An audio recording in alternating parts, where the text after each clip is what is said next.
On the evening of April 10, 1965, a 96-year-old woman died alone in a small apartment in Nice, France. She had no money, she had no jewels, she had no visitors.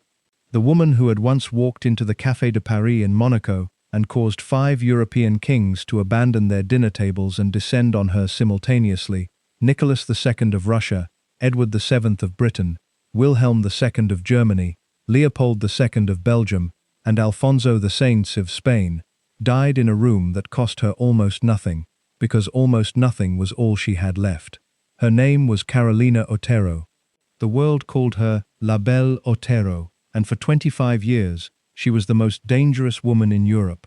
Dangerous in the specific sense that only a woman with no title, no family name, and no legal protection can be dangerous, which is the sense of the person who has decided that the rules written for other people do not apply to her, and who has been proving the decision correct long enough that the proof has become the fact. She was born in poverty in rural Galicia in 1868, the illegitimate daughter of a Greek army officer who left before she could walk. She was raped at 10 years old so violently that she was rendered infertile for life. She left home at 14 with a dancing partner, a pair of castanets, and nothing else. She arrived in Paris at 20. By 30 she had slept with the Kaiser of Germany, the King of England, and the Prince of Monaco. She lived in the same Paris apartment as 2 of her lovers simultaneously, Prince Albert of Monaco and Prince Nicholas of Montenegro, and saw nothing unusual in the arrangement. She told the man who had funded her entire career that she was done with him, and he went bankrupt and shot himself. She was nicknamed the Suicide Mermaid. 6 men are said to have killed themselves over her. She confirmed 2 of them herself. She accumulated a fortune equivalent to $25 million in today's money. She gave every franc of it to a casino. The casino gave nothing back. And on a single evening at the Café de Paris, the 5 most powerful monarchs in Europe sat at her table like schoolboys waiting to be noticed. Here is what this account examines. Not the fairy tale of the beautiful courtesan who conquered kings. That story has been told. This account examines what it actually takes to do what she did, where the power came from, who it destroyed, what it cost her, and why a woman who had slept with emperors died in a room that cost less per month than a single evening's dinner at any of the establishments where those emperors had courted her. It examines what it means to answer to no one, what it costs, and what is left when the bill finally arrives, because the bill always arrives. And in La Belle Otero's case, it arrived at the Monte Carlo casino, 1 chip at a time, across 40 years of the most spectacular self-destruction in the history of a woman who had survived everything. Everything except herself. If you are enjoying this story so far, do not forget to hit the like button and subscribe. Drop a comment telling me where in the world you are watching from. I love hearing from you. The village of Valga sits in the municipality of Pontevedra in Galicia, the northwestern corner of Spain, that the rest of Spain has always regarded with the specific mixture of affection and condescension that the metropolitan directs toward the provincial, when the provincial is sufficiently remote and sufficiently distinct in its culture and its climate and its language, that the metropolitan can justify the condescension on the grounds of the difference rather than the hierarchy. Galicia is green and wet in the way that the Atlantic coast produces green and wet when the Atlantic presses its weather against a landmass that has no buffer between the ocean and the interior, and the greenness and the wetness produce in the landscape the specific quality of the northern European that the rest of Spain does not possess, and the possession of that quality has always made Galicia feel to the Spaniard from the south and the center like a country within the country rather than a region of the same one. The people of Galicia in the 1860s were the people of the rural poor in the specific form that the rural poor of the Atlantic coast of Spain took in the decade following mid-century, which was the form of the people who had been surviving on the margin of the agricultural economy for long enough that the surviving had become the organizing principle of the daily life rather than the improvement of the conditions that produced the necessity of the surviving. They grew maize and potatoes. They fished when the coast was accessible. They managed the small livestock that the small farms permitted. They went to the Catholic Church in the ceremonies that the Catholic Church required, and in the additional ceremonies of the personal devotion that the specific quality of Galician Catholicism had developed across the centuries of the Atlantic coast's particular relationship to the faith, which was the relationship of the people whose geography had produced in them the specific temperament of the isolated and the devout and the fatalistic, that the isolation and the devotion and the fatalism mutually sustain. Into this world, on the 4th of November 1868, Agustina del Carmen Otero Iglesias was born.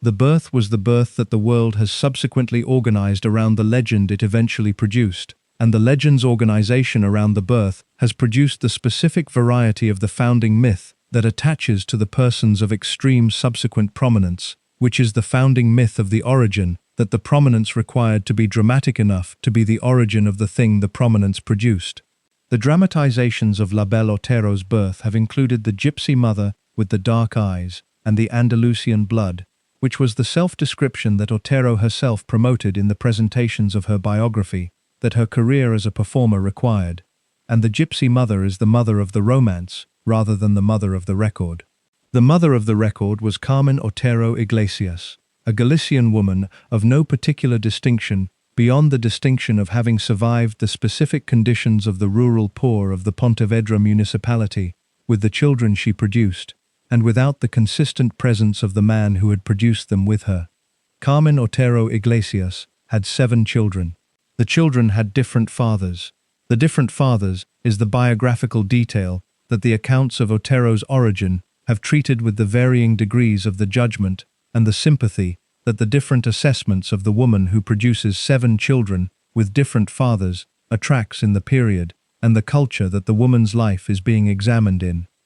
And the judgment and the sympathy are both misdirected because the life of Carmen Otero Iglesias in rural Galicia in the 1860s and 1870s was not the life of the person making choices about the number of children and the identity of their fathers from a position of adequate information and adequate power over the circumstances of her reproductive life, but the life of the person whose reproductive circumstances were the product of the specific conditions of the rural poor of the Atlantic coast of Spain in the second half of the 19th century. Agustina's father was named Courtesan. He was a Greek army officer. The combination of Greek and army officer in the Pontevedra municipality of Galicia in the late 1860s is the combination that the historical record has not been able to explain with the specificity that the explanation would require, because the Greek army officer in rural Galicia was not the presence that the historical record of the region in that period routinely produced, and the specific circumstances of how a Greek army officer came to be in Valga long enough to father a child with Carmen Otero Iglesias and to depart before the child could have any memory of him have not been preserved in the form that would permit the explanation's precision. What has been preserved is the outcome, which was Agustina without a father, Carmen without a partner, and the Galician village with one more child to absorb into the specific conditions of the survival that the village's organization of its resources required.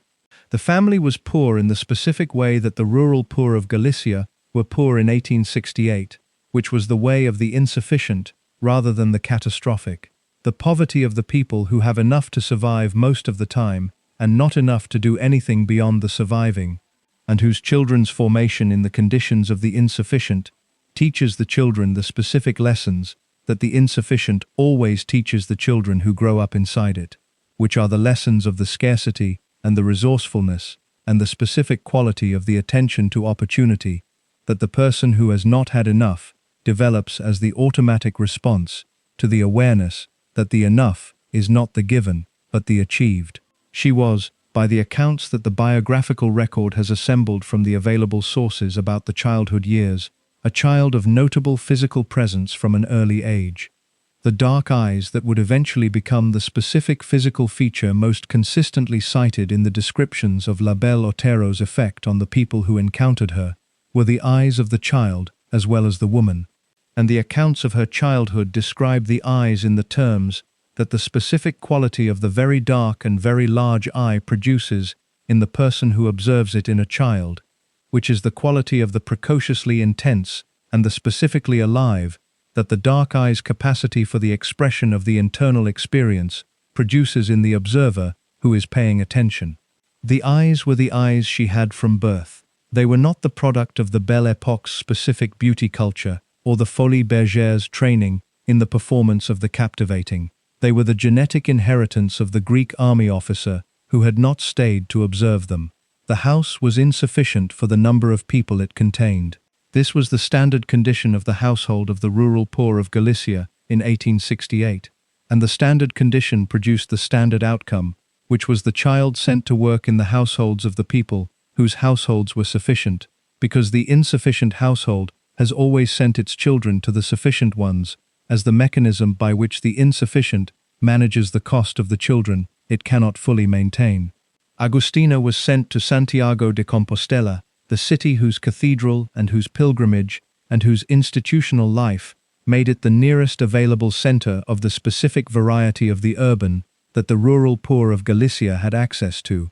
work as a maid in the household of a family whose sufficiency required the management that the maid's function provided. Santiago de Compostela, in the 1870s, was a city organized around the cathedral and the pilgrimage, in the specific way that the medieval religious city has always organized itself around the primary institution that gives it its reason for existing, which is the way of the city that knows what it is, and that has been what it knows itself to be for long enough that the knowing has become the city's identity rather than the city's function. The pilgrims came along the Camino de Santiago from across Europe, as they had been coming since the 12th century, and the city received them in the specific way that the destination of a medieval pilgrimage route receives the people who have walked hundreds of miles to arrive at it, which was with the combination of the religious and the commercial that the medieval pilgrimage destination has always deployed in the management of the pilgrim's arrival.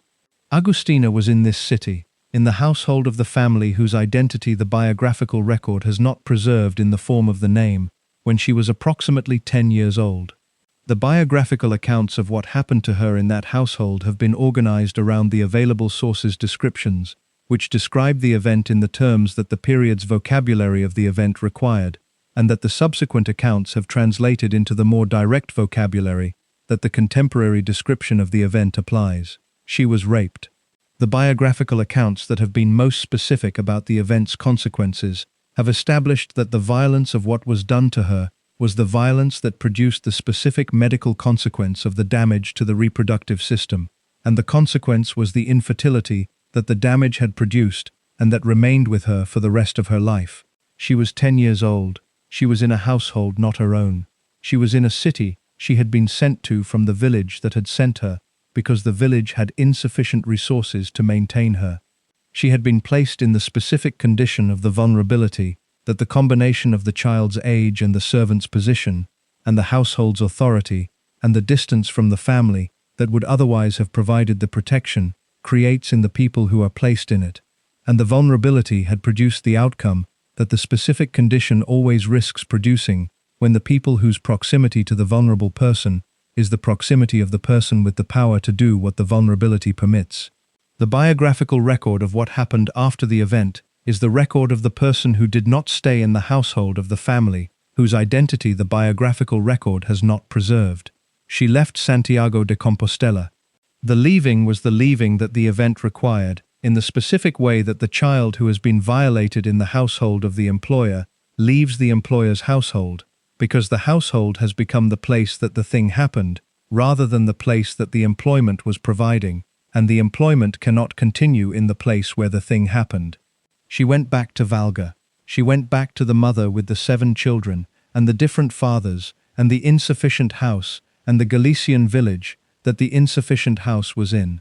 The returning was the returning of the child who has been sent away to manage the insufficient, and who has returned in the specific condition of the person who has discovered that the management of the insufficient can cost the thing that the management's cost required to be paid. The cost had been paid. The village received her back in the way that the village receives the child who has been sent away and who has returned in the condition that the sending away produced, which was the way of the absorbed rather than the examined, because the village's management of its insufficient resources did not include the resources of the examination of what the sending away had produced in the sent-away child. She was 10 years old. She had the dark eyes. She had the infertility that she would carry for the rest of her 96 years. She had the specific knowledge of what the world's management of the vulnerable produced when the vulnerable was the child, without the protection. And the knowledge was the knowledge that the formation of the person who will eventually decide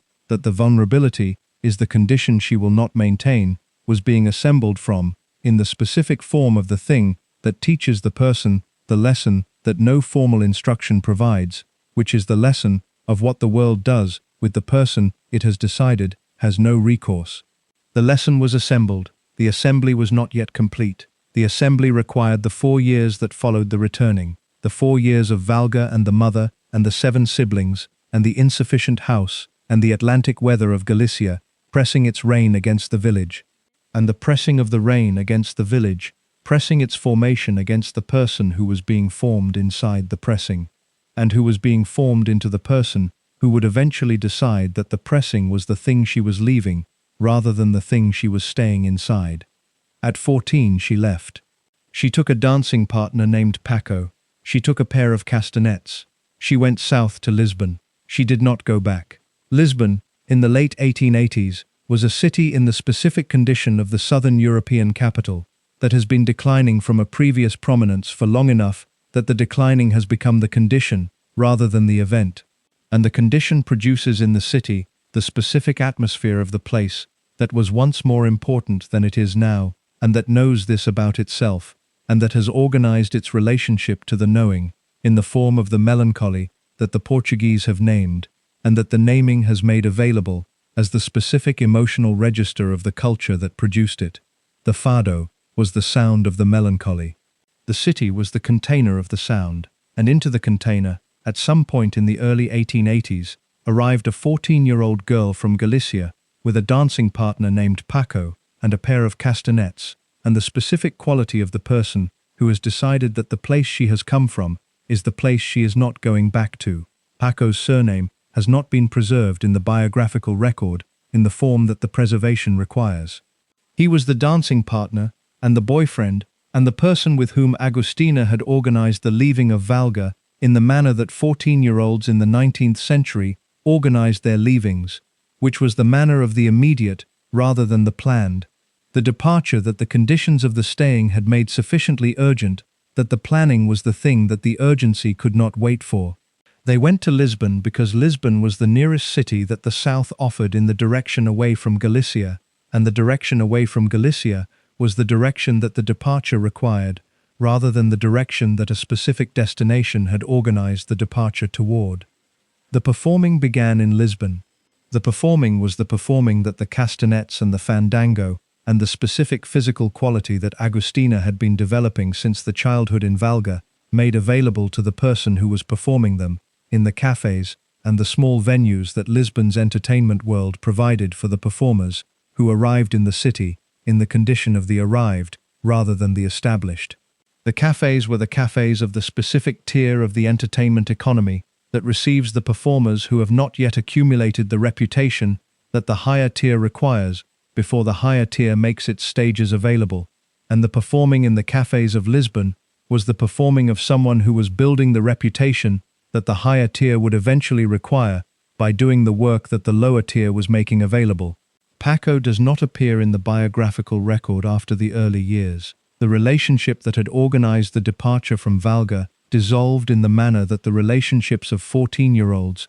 who have made significant geographic decisions together on the basis of the relationship's existence dissolve when the significance of the geographic decision has been absorbed and the relationship itself has been revealed as the relationship of two people who have been useful to each other in the specific moment of the departure, rather than the people of the sustained attachment that the sustaining requires. He went. She stayed. The performing continued without him, in the way that the performing of the person, for whom the performing is the primary thing, continues when the secondary thing has been removed. The years between Lisbon and Paris are the years that the biographical record has assembled from the available sources in the specific form of the partial rather than the complete, because the performing career of a teenage Spanish girl in the cafes of Lisbon and the venues of Spain and Portugal in the early 1880s was not the performing career that the period's documentation apparatus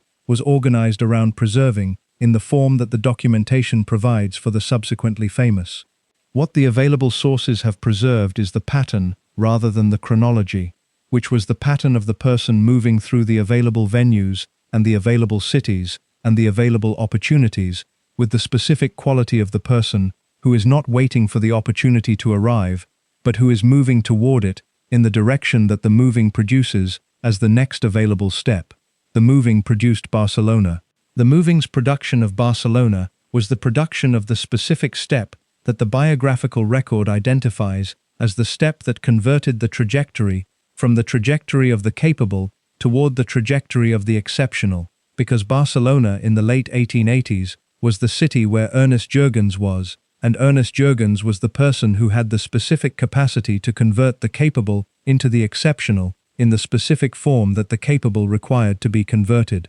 Ernest Jurgens was American. The American in Barcelona in the late 1880s was not the common figure in the city's commercial and entertainment world, because Barcelona's commercial and entertainment world in that period was organized around the Spanish and the Catalan and the European in the specific proportions that the city's geography and its commercial history had produced. And the American was the figure whose presence in that world was the presence of the outsider who had identified in the world the opportunity that the world's insiders had not identified, because the insiders were the insiders, and the outsider's advantage is always the advantage of the perspective that the insider's familiarity with the inside prevents. Jurgens had identified the opportunity in Otero.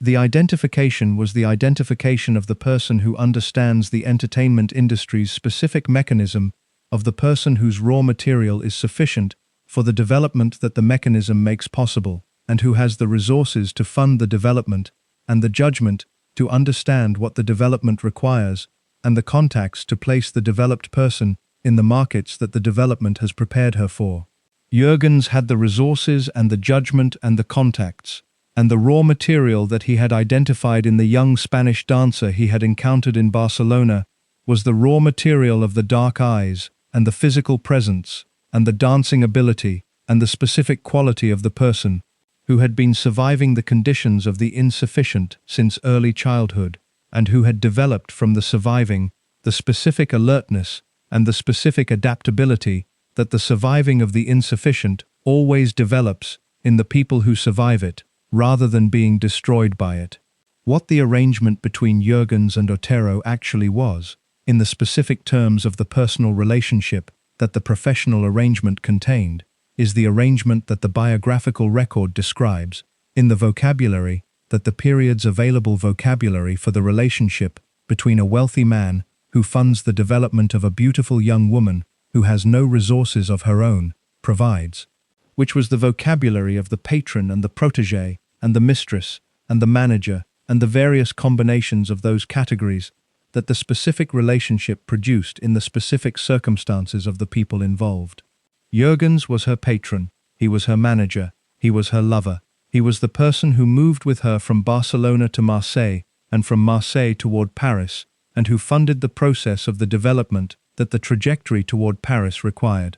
The development that the trajectory toward Paris required was the development of the act from the act of the café in Lisbon to the act of the stage in Paris, and the distance between the two was not the distance of the geography, but the distance of the production, the costumes, and the staging, and the musical arrangement, and the specific quality of the theatrical presentation that the Parisian stage required from the performer who arrived at it in the condition of the established rather than the arrived. Jurgens funded the production of the establishment. The funding was the funding that the biographical record has established in the general terms of the wealthy patron's support for the performer he has decided to develop, without the specific financial documentation that the development's specific costs would require to establish the precise extent of the investment. Marseille was the transitional city. The transitional city is the city that the performer moving from the insufficient to the sufficient passes through in the period between the two conditions,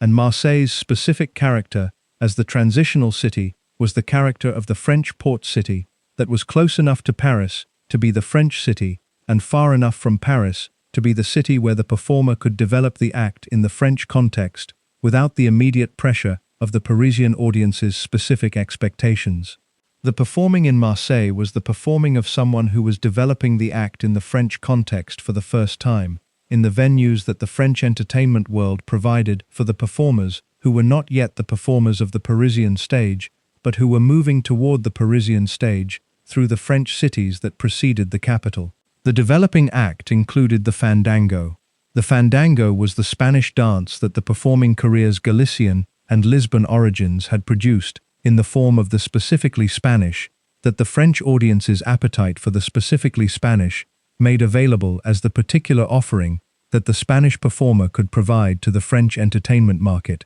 Because the French entertainment market's appetite for the exotic was the appetite of the sophisticated audience that had been consuming the products of the entertainment industry's international supply chain for long enough to have developed the specific taste for the specifically other that the homogeneous supply eventually produces in the sophisticated consumer. The specifically Spanish was the specifically other that the fandango provided, and the fandango was what Otero had. She also had the jewels. Not the jewels yet, but the understanding of the jewels, which was the understanding that had been developing since the castanets and Paco and Lisbon and the cafes and Barcelona and Jurgens and Marseille, in the specific form of the understanding of the person who has been learning what the economy she is operating in values, and who has been identifying the specific forms in which the value can be extracted and stored. The understanding was not yet the understanding of the jewels, specifically because the jewels require the resources that the performing in Marseille had not yet generated in the form that the jewels required to be generated. But the understanding was the understanding that would eventually produce the jewels as the specific form of the value's extraction and storage that the career at its peak would make available, and that the person who had spent the trajectory from Valga to Barcelona to Marseille developing the understanding would recognize as the form when the form became available.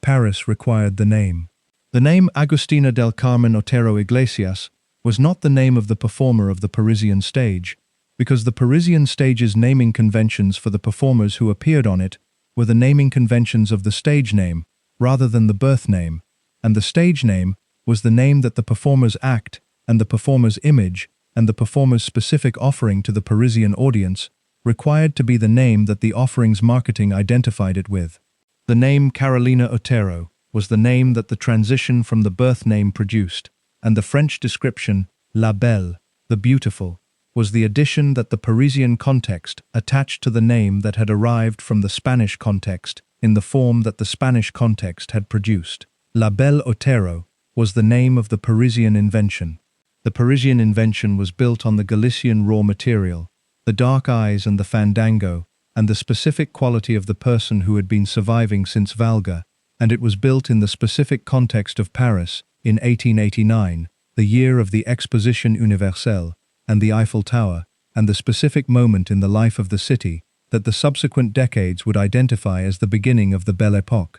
The beautiful era, the era whose name the French would give to the period between the 1890s and the 1914 that ended it, and in whose specific cultural economy, La Belle Otero would become the specific figure that the era required for the specific purposes that the era's economy of pleasure and power and display had been building the demand for.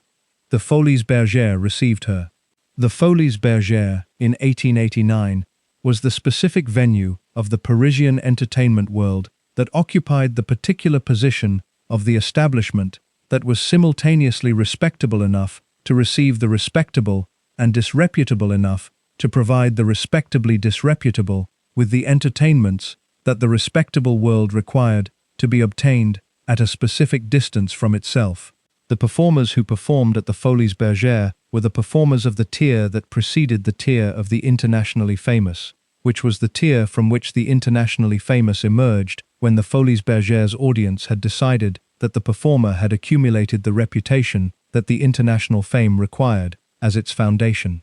The audience decided about Otero quickly. The fandango produced in the Parisian audience the reaction that the specifically Spanish produced in the French audience of 1889, which was the reaction of the sophisticated consumer encountering the specifically other in the form that the sophisticated consumption of the exotic finds most immediately engaging, and the reaction was the reaction that the Folies Bergères management recognized as the reaction it had been built to produce, which was the reaction of the audience that was paying to be in the room and who had received what the payment was organized around receiving. The press noted it. The press of the Belle Époque's Paris was the press that had developed the specific vocabulary of the celebrity before the celebrity had developed the vocabulary of itself, and the vocabulary was the vocabulary that the postcards and the illustrated magazines and the specific economy of the image that the late 19th century's printing technology had made available,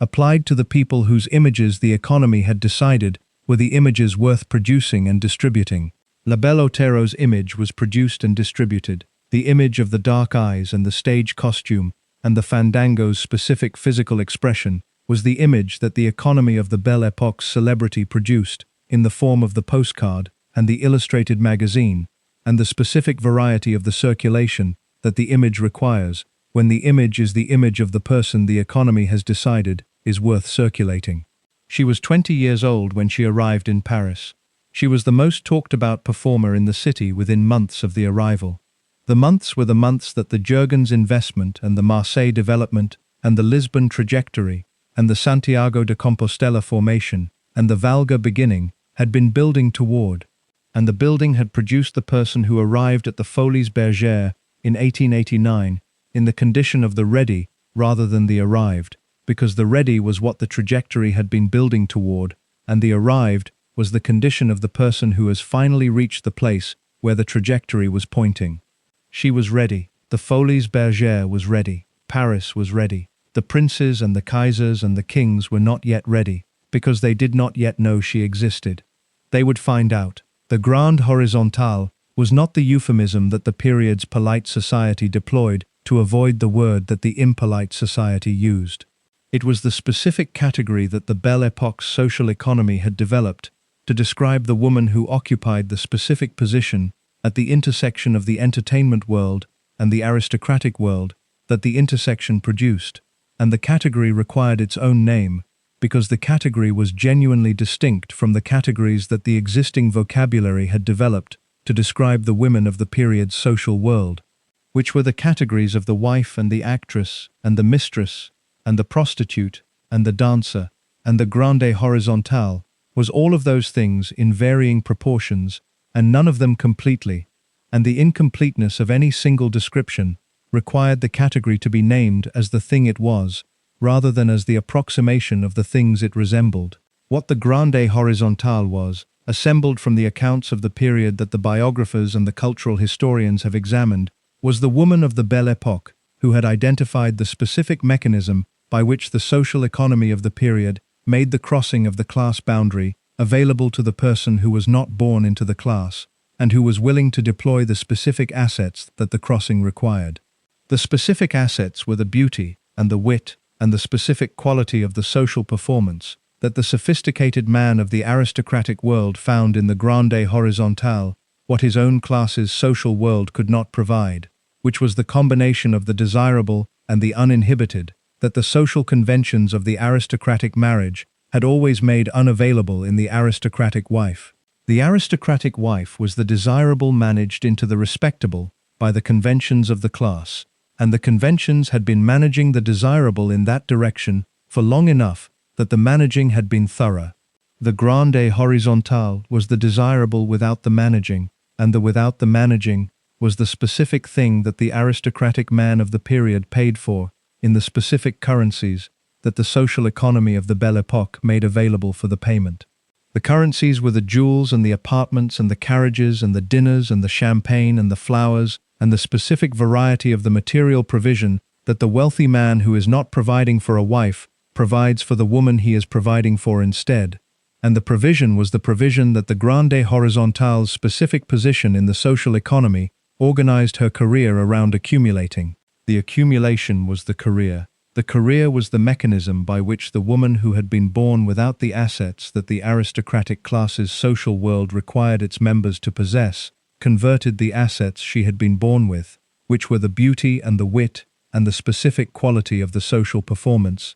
into the assets that the aristocratic class's social economy valued in the currencies that the class recognized as value, which were the jewels and the apartments and the carriages and the social position that the accumulation of those things produced. The social position was real. This is the dimension of the grande horizontale's career that the subsequent history of the period has most consistently failed to take with adequate seriousness, because the subsequent history has been organized around the categories of the respectable and the disreputable, and has filed the grande horizontale in the disreputable without examining the specific quality of the social position that the grande horizontale occupied in the world she actually inhabited, rather than in the world of the respectable's assessment of her. In the world she actually inhabited, which was the world of the Belle Époque's social elite in Paris and the Riviera and the casino cities and the European capitals where the social elite of the period conducted its entertainment and its politics and its commerce, the grande horizontale was not the disreputable figure of the respectable's assessment, but the figure of the specific social power that the social elite's organization of its own pleasures had produced. The specific social power was the power of the woman who was invited to the tables where the decisions of the era were being discussed, because the men who were making the decisions were the men who were at those tables, and the men who were at those tables were the men who were also at the grande horizontale's table. And the being at both tables was the specific power that the grande horizontale's position in the social economy produced in the person who occupied it, with sufficient intelligence and sufficient understanding of the tables she was at, to deploy the position's power in the direction that the power served. Otero occupied the position with sufficient intelligence.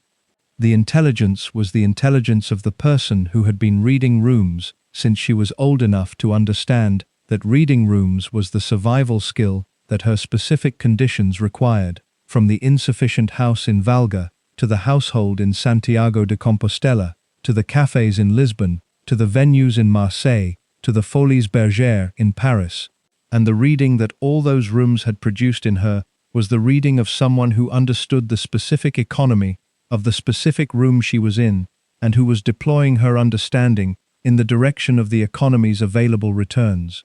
The Folies Bergère's specific economy was the economy of the entertainment venue, whose audience was the audience of the sophisticated Parisian public, and whose performers were the performers that the sophisticated Parisian public's appetite for the spectacular and the exotic and the transgressive had organized the venue to provide. The transgressive was the dimension of the Folies Bergère's specific economy that Otero's act most directly addressed, because the transgressive was the dimension that the fandango and the costume and the specific quality of the physical performance she brought to the stage provided to the audience in the form that the transgressive always provides itself to the audience that is willing to pay to receive it. The costume was the specific instrument of the transgressive's provision.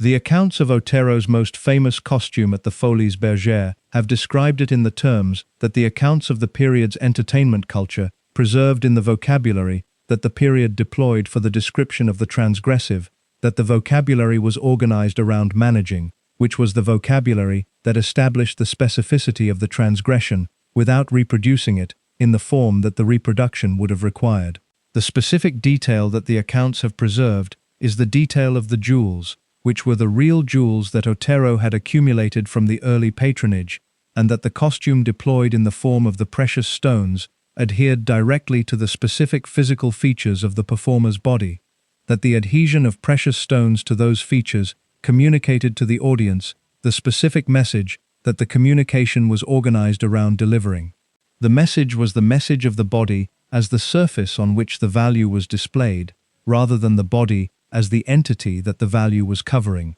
And the distinction between the two messages was the distinction that the transgression required to be communicated in the form of the staged rather than the stated, because the stated would have been the statement that the Folies Bergère's management of its relationship to the respectable public would not have permitted, and the staged was the performance that the same management permitted, because the performance's form was the form of the art rather than the form of the declaration. The press received the performance in the vocabulary of the spectacular that the Belle Époque's entertainment press had developed for the purpose, and the vocabulary produced the specific description that the Charles Castle biography of La Belle Otero has preserved in the form of the press's characterization of her as the most scandalous person since Helen of Troy. The Helen of Troy comparison is the comparison of the person who wants to establish the historical scale of the scandal without establishing the contemporary scale, because the contemporary scale would have required the contemporary vocabulary, and the contemporary vocabulary was the vocabulary that the press of the period was not yet free to deploy in the form that the contemporary scale required.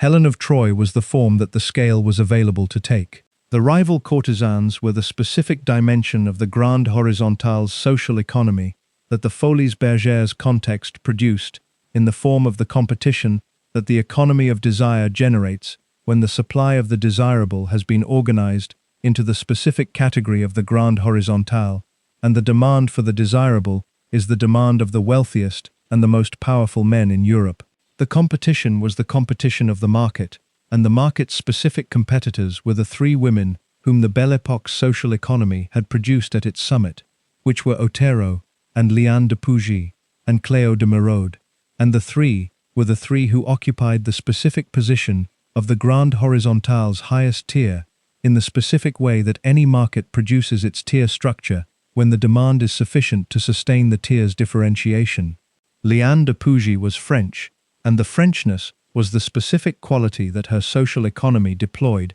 in the form of the specifically Parisian that the grande horizontale's market had always valued as the default offering against which the specifically other was measured. She was blonde in the specific way that the Belle Époque's beauty culture valued blondness, and she was socially skilled in the specific way that the French social world's training of its women in the arts of the social performance produced the skill, and she was connected to the aristocratic world through the specific channels that the grande horizontale's position in that world made available. She was Otero's rival, in the specific sense that the two women competed for the same market's attention and resources, and the competition was the competition of the two people who are the best available versions of the offering at the same moment, and who are therefore in the specific relationship of the rivals, whose rivalry is the evidence of the market's vitality. Cléo de Merode was Belgian, and her specific quality was the quality of the specific variety of the beauty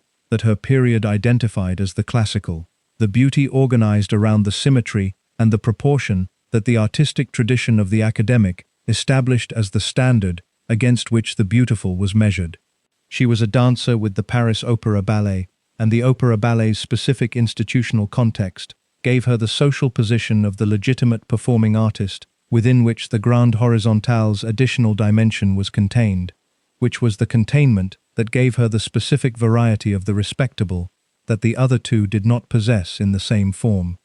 The three women together constituted the specific offering of the Belle Époque's grande horizontale market at its summit, and the market's organization of the offering in the form of the three rivals produced in the social world of the period, the specific economy of the gossip, and the comparison, and the ranking that the market of the desirable always produces when the supply is organized at the summit, and the demand is organized around the desire to consume the summit rather than the middle tier. The gossip and the comparison and the ranking circulated through the Bois de Boulogne, where the three were drawn together by the illustrator Guth in 1897, in the specific image of the rivals, whose rivalry is the evidence that the thing they are rivals about is worth rivaling over. The rivalry produced the specific incident of the gown.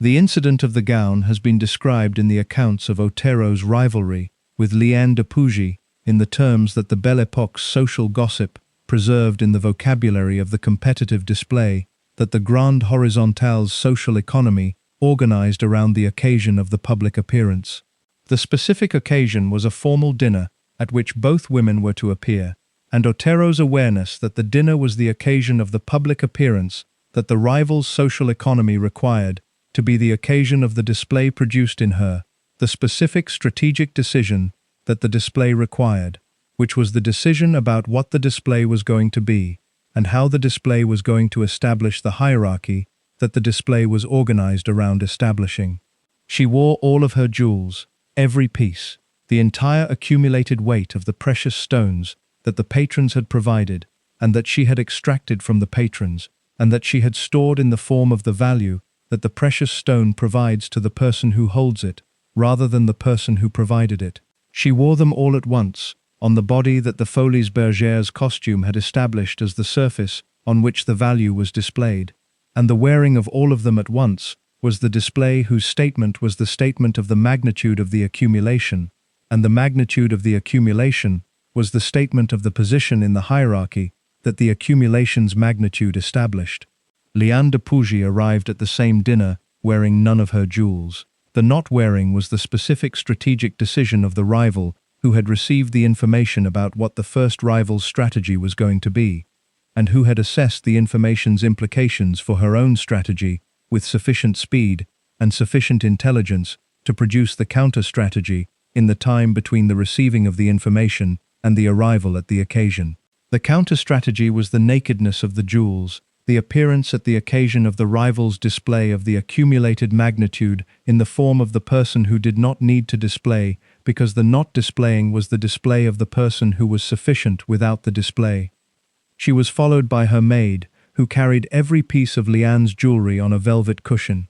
The dinner's audience received the two statements and assessed them in the vocabulary of the social world's assessment of the competitive display, and the assessment produced the specific outcome that the counter-strategy had been organized around producing, which was the outcome in which the person who had not displayed had displaced the person who had displayed by demonstrating that the display's necessity was the evidence of the displayer's insufficiency. Otero had worn everything. De Pougy had worn nothing. The social world of the Belle Époque had decided which one had won. Prince Albert I of Monaco was the first king. He was not technically a king but a sovereign prince, and the distinction between the king and the sovereign prince is the distinction of the title rather than the power, because the sovereign prince of Monaco was the sovereign of his territory in the same sense that the king of a larger territory is the sovereign of his, which is the sense of the person whose authority over the territory is the authority of the hereditary ruler rather than the elected official or the appointed administrator. The distinction of the title rather than the power is the distinction that the social economy of the grande horizontale did not maintain, because the social economy of the grande horizontale was organized around the power rather than the title, and Albert I of Monaco had the power in the specific form that the person who funds the woman he desires funds her, which was the form of the resources rather than the hereditary designation. Albert arrived in Otero's social world in the early 1890s, in the specific way that the men of the social world that the Folies Bergères had made Otero the center of arrived in that world, which was the way of the social occasion that the overlap between the entertainment world and the aristocratic world produced when the entertainment world's most prominent performer and the aristocratic world's most prominent member were in the same city at the same time and in the same social environment. Monaco and Paris were connected by the specific geography of the French Riviera's social calendar, which was the calendar that the wealthy and the titled and the powerful of the Belle Époque's Europe moved through in the seasonal rotation that the social calendar required, and the seasonal rotation produced the specific overlaps of the people whose worlds intersected at the specific points that the rotation identified as the intersection points. The specific nature of Albert I of Monaco's relationship with Otero has been described in the biographical accounts of her life in the terms that the social economy of the grande horizontale's relationships with the aristocratic world requires to be used, which were the terms of the romantic interest and the mutual attraction and the specific variety of the desired and the desiring that the accounts of the period preserved in the vocabulary of the time's understanding of such things. What the terms describe, stripped of the vocabulary's specific management of the description's implications, is the relationship of the sovereign prince of a Mediterranean principality with a Spanish dancer and courtesan, who was simultaneously the most desired woman in Europe, and the person whose social world the sovereign prince's resources made accessible to him, in the specific form that resources make things accessible to the people who have them. He was not the only royal she was managing in 1892. The year 1892 was the year that the biographical accounts of Otero's life have identified as the year of the specific domestic arrangement that the accounts have described in the terms that the arrangement's specific character requires to be described, with the honesty that the distance of more than a century from the arrangement permits. In 1892, Otero was living in a Paris apartment. The apartment was shared with Prince Albert I of Monaco. The apartment was also shared simultaneously, with Prince Nicholas I of Montenegro. The two sovereign princes occupied the same apartment as the woman who was managing her relationship with both of them, in the specific form of the person who has decided that the management of the simultaneous is preferable to the management of the sequential, because the simultaneous management produces in the person managing it the specific advantage of the person whose position is not dependent on any single relationship's continuation, while the sequential management produces the specific vulnerability of the person whose position is dependent on each relationship's replacement before the previous one's resources are exhausted. The simultaneous was the form that Otero's management of the available relationships took in 1892, and the taking of the simultaneous form was the taking of the form that the person who had been reading the economies of the available rooms since Valga and Santiago de Compostela and Lisbon identified as the most advantageous available form. The management of two sovereign princes in the same apartment has been described in the accounts of the period in the vocabulary of the scandalous, which was the vocabulary that the period's social commentary applied to the arrangements that the period's social conventions required to be the scandalous. And the scandalous was the category that the arrangement of one woman and two princes in the same apartment was placed in by the social commentary, because the social commentary's function was the placement of the arrangements of the social world into the categories that the social conventions had established. The placement was the placement of the external observer.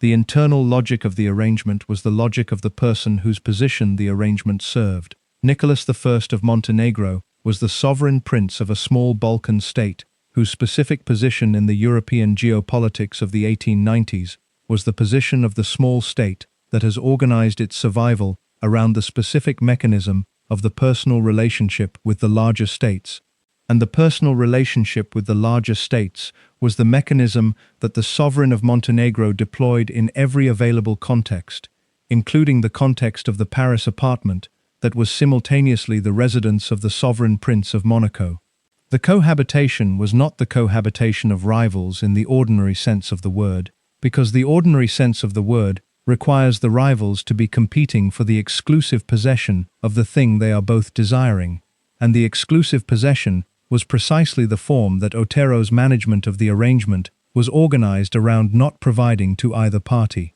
The exclusive possession was what the kings wanted. The answering to no one was what she maintained. The tension between the two was the specific economy of her position, and the economy's management was the management of the person who understood that the thing being competed for is the thing that retains its value as long as the competition is maintained, and that loses its value the moment the competition is resolved in favor of one competitor, because the resolution of the competition is the resolution of the competitive premium that the competition had been producing, and that the resolution removes by removing the competition. The five kings at the Café de Paris were the specific occasion that the accounts of Otero's career have preserved in the form of the anecdote that most precisely illustrates the competitive premium's operation in the social economy of the Belle Époque's most desired woman. And the occasion has been described in the historical accounts with the specific framing that the horse stories account provided. During a single evening at the Café de Paris, 5 of Europe's kings descended on the table, looking for love. Nicholas II of Russia, Edward VII of Britain, Wilhelm II of Germany, Leopold II of Belgium, Alfonso the Sage of Spain, 5 sovereign rulers of the 5 most significant powers and adjacent powers of the European system, at the same table, on the same evening, organized around the same woman. The occasion is described as a single evening, which was either the specific occasion of the single evening or the specific compression of the social reality of the woman who attracted this category of attention into the narrative form of the single evening, because the narrative form of the single evening is the form that makes the competitive premium most vivid and most legible to the person who was not at the table. Whether the 5 were literally at the table simultaneously, or whether the 5 were the 5 who competed for the table's occupancy across the social calendar of the season that the Café de Paris social world organized, is the question that the available sources have not resolved with the precision that the resolution requires. And the not resolving is the not resolving of the anecdote that is more powerful as the simultaneous than as the sequential. because the simultaneous makes the competitive premium scale visible in the form that the sequential distributes across time and therefore renders less immediately legible. What is not in question is the category of the men who were competing: the Romanov, the Windsor, the Hohenzollern, the Saxe-Coburg and Gotha of Belgium, the Bourbon of Spain. The dynastic houses that had organized European history for centuries were the dynastic houses whose representatives were organizing themselves around the specific occasion of a Spanish dancer from Valga, who had arrived in Paris with a pair of castanets and nothing else, and who had been in Paris for approximately 5 years when the 5 kings were at the table. Edward VII was the man who would be king for the decade following the death of Queen Victoria in 1901, and he was in the preceding decades the Prince of Wales, whose relationship to the pleasures that the grande horizontale's social economy provided was the relationship that the historical record of the period has documented with varying degrees of explicitness and varying degrees of the management of the implication. The Prince of Wales was not a man who organized his relationship to the pleasures of the Belle Époque's entertainment world around the conventions of the married royals' management of such relationships, and the not organizing around those conventions was the not organizing that had produced, across the decades of his position as the Prince of Wales and the future King of England, the specific reputation that the historical record has organized around the description of the man who knew where the best tables were and who was at those tables regularly. He was at Otero's table. The accounts of their relationship have been described in the terms that the period's discretion and the subsequent period's management of the record of the future king's private life have left available, which were the terms of the confirmed presence in the social world and the known association, rather than the terms of the documented private encounter. And the confirmed presence and the known association were the terms that the record required to be the terms, rather than the terms that the record might have been able to provide if the record had been organized around the preservation of the specific, rather than the management of the implication. Kaiser Wilhelm II was the figure whose relationship to Otero the accounts of the period have described in the terms that the German emperor's specific character makes available, which was the character of the man whose public performance of the militarist and the nationalist was not the character of the man whose private pleasures were the pleasures of the military and the national. The private pleasures of the Kaiser were the pleasures of the Belle Époque's entertainment world, and the entertainment world's most desired woman was the specific figure whose attraction for the man whose public performance was the performance of the serious, and the official was the attraction of the thing that the public performance was organized around managing, which was the thing of the desired and the uninhibited that the official performance cannot accommodate, and that the grande horizontale's specific offering made available. The Egyptian viceroy was not a king, but he provided the specific account of the transaction's scale that the kings, whose discretion was the discretion of the person whose position required the management of the public record, were not in the position to provide. Otero was on tour in Cairo, performing in the Egyptian capital for the audiences that the tour's circuit had organized, and the viceroy attended the performance. The account of what followed has been preserved in the biographical record in the terms of the 3 days and the enormous diamond ring worth £500,000 that the 3 days had produced as their specific return. The £500,000 for 3 days was the specific calibration of the transaction's scale at the level of the person who was not the sovereign of Europe's major powers, but who was willing to establish the value of 3 days in the specific terms that the £500,000 provided. The £500,000 for 3 days was the rate of the person whose position in the social economy of the Grande Horizontale's career had been established by the Folies Bergère and the Jules and the Albert I of Monaco and the Nicholas I of Montenegro and the 5 kings at the Café de Paris table, and the press's characterization as the most scandalous person since Helen of Troy. And the rate was the rate that the position commanded when the position was the position of the woman who had established the competitive premium through the management of the simultaneous and the maintenance of the answering to no one that the simultaneous management required. She chose her lovers. This is the sentence that the accounts of Otero's career in its peak years have most consistently preserved in the specific form of the observation that distinguishes her position from the position of the person whose relationships are the relationships of the available rather than the chosen. And the distinguishing is the distinguishing that the grande horizontale's specific social economy made available to the woman who had accumulated sufficient position to make the choosing rather than the receiving the form of her engagement with the economy's available relationships. She chose. The choosing was the power that the position produced, and that the position was organized around maintaining, because the power of the choosing was the power that the competitive premium required to be maintained in order for the position to be the position rather than the category below it. The kings competed. She chose. The choosing produced the competitive premium.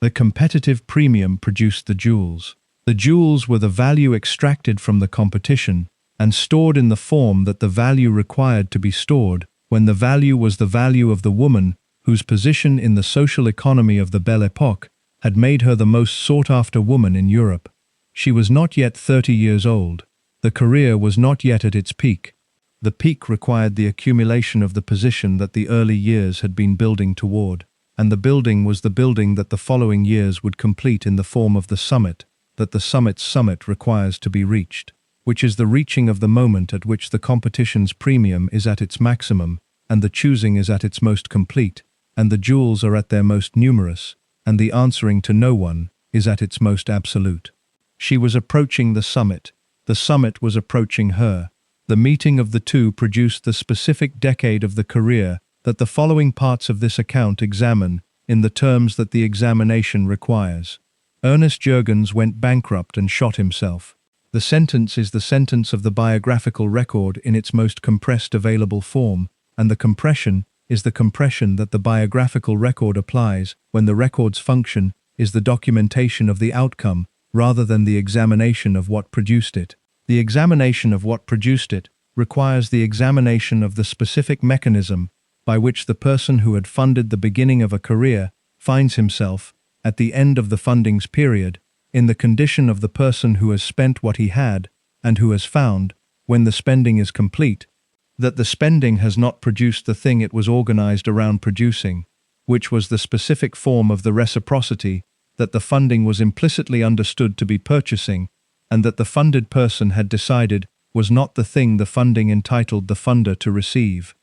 Jurgens had funded the development from Barcelona to Marseille to Paris. The funding had covered the costumes and the staging and the musical arrangements and the travel and the specific variety of the material support that the development from the capable to the established required.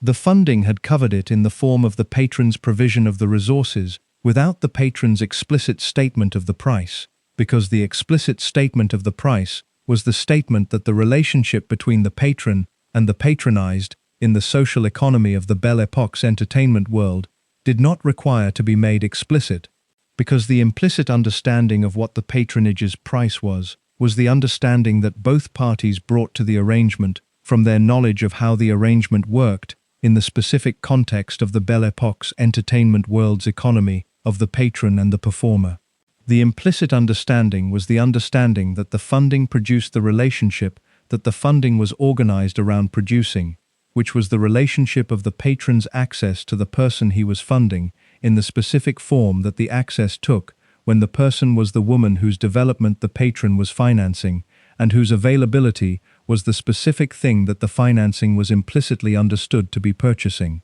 The implicit understanding was the understanding of the patron. The understanding of the person being patronized was the understanding of the person who had read the economy of the arrangement with the specific attention of someone for whom the reading of economies was the survival skill that the conditions since Valga had required.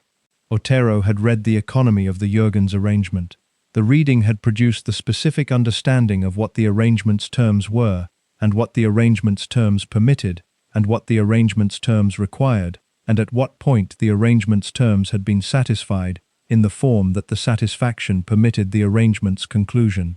The conclusion of the arrangement was the conclusion that the arrangement's terms had been satisfied in the form of the development having been accomplished, and the position in the Parisian entertainment world having been established, and the patrons having arrived in the form of the Albert I of Monaco and the Nicholas I of Montenegro, and the continuing circuit of the wealthy and the powerful, whose resources were the resources that the established position produced as the available returns. When the established position's returns were the returns that the arrangement's continuation was no longer the condition of maintaining, the arrangement's continuation was no longer the thing that the arrangement required.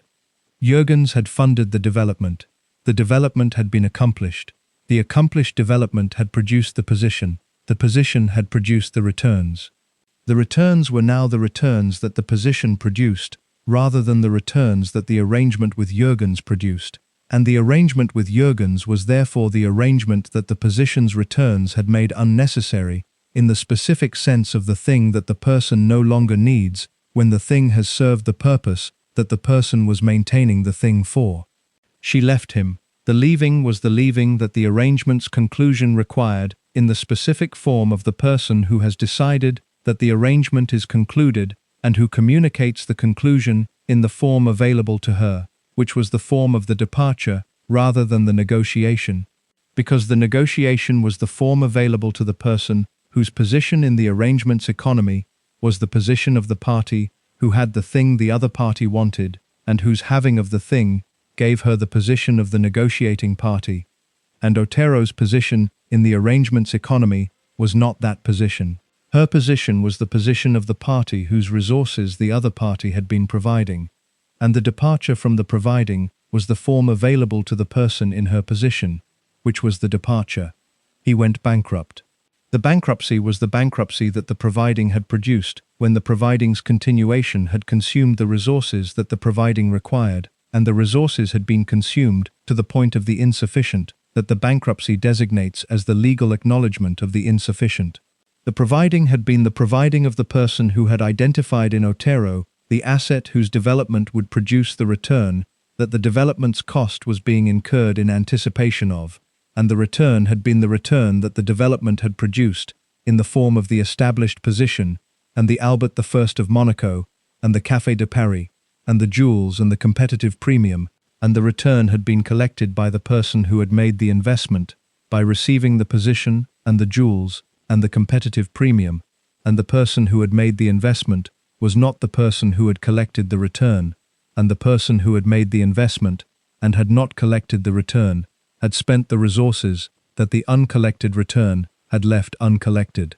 He shot himself. The shooting was the outcome of the bankruptcy, in the specific form that the bankruptcy of the person who has organized his resources around the expectation of the return that has not been collected takes, when the not collecting is not the outcome that the organizing had anticipated, and when the organizing's consumption of the resources has reached the point at which the alternatives that the resources had previously made available are the alternatives that the resource exhaustion has made unavailable. The alternatives that the resource exhaustion had made unavailable were the alternatives that the person who had resources had, and the person who had spent his resources on the development of La Belle Otero had reached the point at which the alternatives of the resource holder were the alternatives of the resource exhausted, which were not the alternatives that the organizing had anticipated. The nickname arrived after the first suicide. The suicide mermaid was the name that the social world of the Belle Époque applied to Otero in the period following Jurgens's death, in the specific vocabulary of the social world that has decided to mark the woman at whose departure a man has killed himself, with the name that identifies the departing as the cause. The mermaid is the figure of the beautiful and the dangerous, the creature whose beauty draws the person toward the thing that the beauty is covering, which is the danger, and the drawing toward, and the drowning that the drawing produces, is the specific myth of the mermaid that the suicide mermaid's name was deploying in the description of the woman who had departed and the man who had died. The name was not without its accuracy. 6 men are said to have killed themselves after the ending of their relationships with Otero, which was the specific number that the social world's gossip of the period had assembled from the available accounts of the men who had been in her circle, and who had not been in her circle after the endings,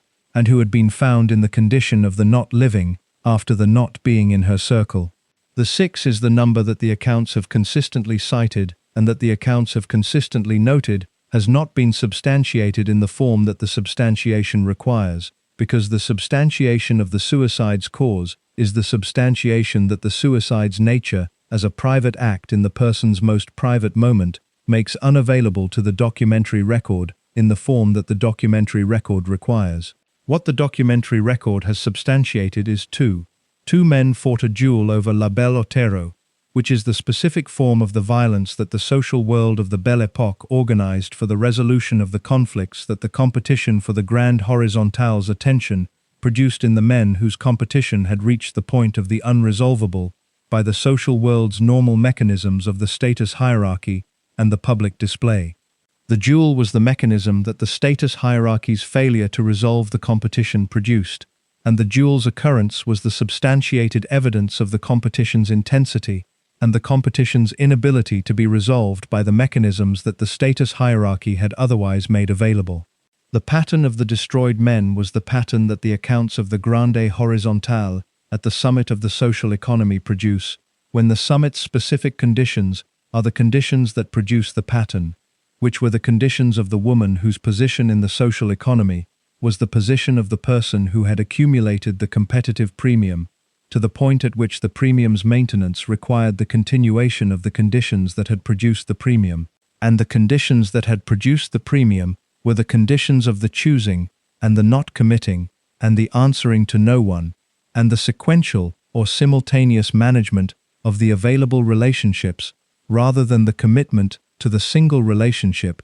that the available relationship's competition was organized around obtaining. The commitment was what the men wanted. The competition was the mechanism by which the men pursued the commitment. The competition's maintenance was the mechanism by which the premium was produced and sustained. The commitment's granting was the mechanism by which the premium was destroyed. The choice between the granting and the not granting was the choice that the position produced as the available choice, and the not granting was the choice that the position's logic required to be the choice, because the granting was the choice that destroyed the position, and the not granting was the choice that maintained it. The destruction of the men was the collateral product of the position's logic, rather than the intention of the person maintaining the position, and the distinction between the collateral product and the intention is the distinction that the accounts of Otero's response to the destroyed men have preserved in the form of the available evidence of her response, which was the response of the person who had read the arrangement's terms with the attention of the survivor, and who had concluded that the arrangement's terms were the terms that the arrangement had established, and that the arrangement's conclusion was the conclusion that the terms permitted. The conclusion was what she had made. The destroyed men were what the conclusion had left. The leaving behind of the destroyed was the leaving behind that the position's logic required, because the position was the position of the person who was building something, and who was building it from the available materials, and who was moving through the available materials in the direction of the building's completion, and the materials that had been used were the materials that the building had consumed, and that the building's continuation required to have been consumed in the service of the thing the building was building toward. She was building toward the summit. The destroyed men were the material costs of the building. The building was La Belle Otero. The La Belle Otero was the woman who had arrived at the summit and who stood at the summit in the specific form of the person who had built the thing the building had been organized around building, which was the position of the most desired woman in Europe in the specific era that was producing the most elaborate available form of the economy of the desire. The most elaborate available form of the economy of the desire was the Belle Époque, and the Belle Époque was approaching its peak, and the peak was approaching the thing that the peak always approaches, which was the thing that terminates it. The termination was not yet visible from the summit. From the summit, what was visible was the summit itself, and the view from the summit, and the specific quality of the person who has reached the summit and who is at the summit, in the form of the person the building has produced. The building had produced La Belle Otero. The La Belle Otero was at the summit. The summit was where the following parts of this account examine the things that the summit produced, and that the summit eventually concluded, in the form that the conclusion takes when the summit has been the summit for long enough that the thing that terminates the summit has accumulated the specific weight that the termination requires. If you're hooked on this story, make sure to subscribe and turn on notifications so you never miss an upload. Your support means everything and helps me bring you more emotional stories like this one. A woman in France in 1890 could not open a bank account without her husband's permission. The legal framework that the Napoleonic Code had established for the organization of French civil life in the early 19th century had produced, in the specific dimension of the financial, the specific condition of the woman whose relationship to the financial institutions of the society she inhabited was the relationship of the person whose access to those institutions was mediated by the legal status that determined whether the access was available, and the legal status that determined whether the access was available was the status of the married woman whose husband's permission was the permission that the access required, or the status of the unmarried woman whose father's or guardian's authority was the authority that the access was organized around. Otero was unmarried. She had been married briefly in her early years to an Italian man whom her memoirs describe as handsome as Bizet's Toreador, and whom she had abandoned in the manner of the person who has discovered that the arrangement was organized around is not the arrangement has produced, which was the discovery that the early marriage produced in her, and that the abandoning of the early marriage had converted from the discovery into the action. The abandonment had left her in the specific legal condition of the woman whose marital status was the status of the separated rather than the divorced, which was the status that the French legal system of the period produced for the woman whose marriage had dissolved in the manner that the Napoleonic Code had not organized the dissolution mechanism for. The legal condition of the woman without the husband's permission was the condition of the woman without the bank account in her own name, and the condition of the woman without the bank account in her own name was the condition of the woman whose relationship to the financial system's instruments of the wealth storage was the relationship of the person for whom the instruments were not the available instruments. The instruments that were available to the woman in this legal condition were the instruments that the legal framework had not organized around the permission requirement, and the instruments that the legal framework had not organized around the permission requirement were the instruments of the physical rather than the institutional, the instruments of the thing that the person held rather than the thing that the institution held on the person's behalf. The jewel was the instrument of the physical. The jewel was the value in the form of the object, the specific form of the wealth storage that the person who cannot access the institutional instruments of the wealth storage deploys when the wealth requires storage in the available form. The jewel was available in a way that the bank account was not, because the jewel required no permission beyond the possession, and the jewel's possession was the legal form of the ownership that the jewel's physical presence in the hand of the possessor established, and the establishment of the ownership in the legal form of the physical possession was the establishment that the Napoleonic Code had not organized around the requirement of the husband's permission, because the physical possession's legal establishment did not require the institutional mediation that the bank account's establishment required. Otero understood this. The understanding was the understanding of the person who had been reading the economies of the available rooms since Valga, and the economy of the legal framework that organized the financial instruments available to the woman without a husband was the economy that she had read in the specific form of the practical implication, which was the implication that the jewel was the bank account of the woman, for whom the bank account was not the available instrument. The jewel was portable in the way that the bank account was not, which meant the jewel's value was the value available to the person who was moving through the available cities and the available venues in the circuit that the grande horizontale's career required, and the moving through the cities required the value to be the value that the moving could accommodate, and the moving could accommodate the jewel in the way that the moving could not accommodate the fixed institutional account. She extracted the jewels from the relationships in the specific form that the relationship's economy made available for the extraction, which was the form of the gift. The gift was the specific mechanism of the transaction between the grande horizontale and the men whose resources the grande horizontale's position made available, and the gift's specific character, as the freely given, was the character that distinguished it from the price, and that maintained the specific fiction of the relationship as the relationship of the desired and the desiring, rather than the relationship of the buyer and the seller.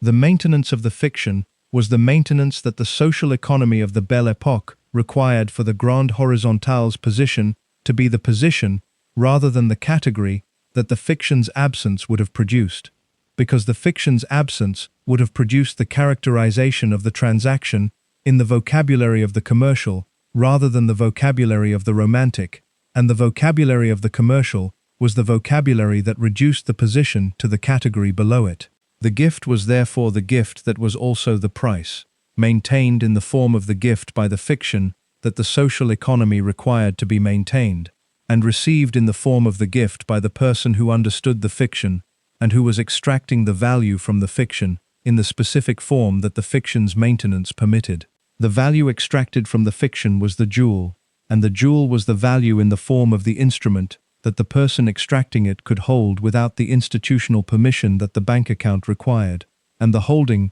was the holding of the portable wealth that the career's mobility required, and that the legal framework's limitations on the woman's institutional access required, in the specific form of the available alternative.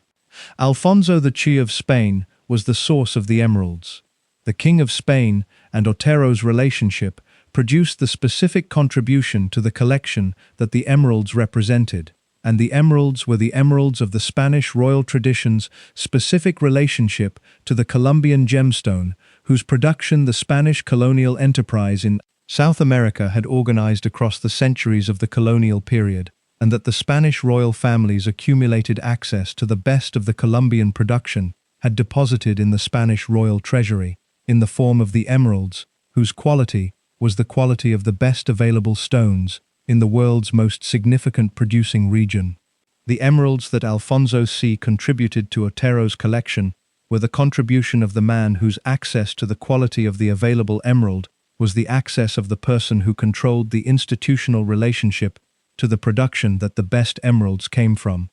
The Russian Grand Dukes contributed pearls. The Grand Dukes Peter and Nicholas of Russia, whose relationship to Otero the accounts of her career have documented in the terms of the sustained patronage rather than the occasional encounter, were the sources of the pearls that the collection's Russian dimension contained,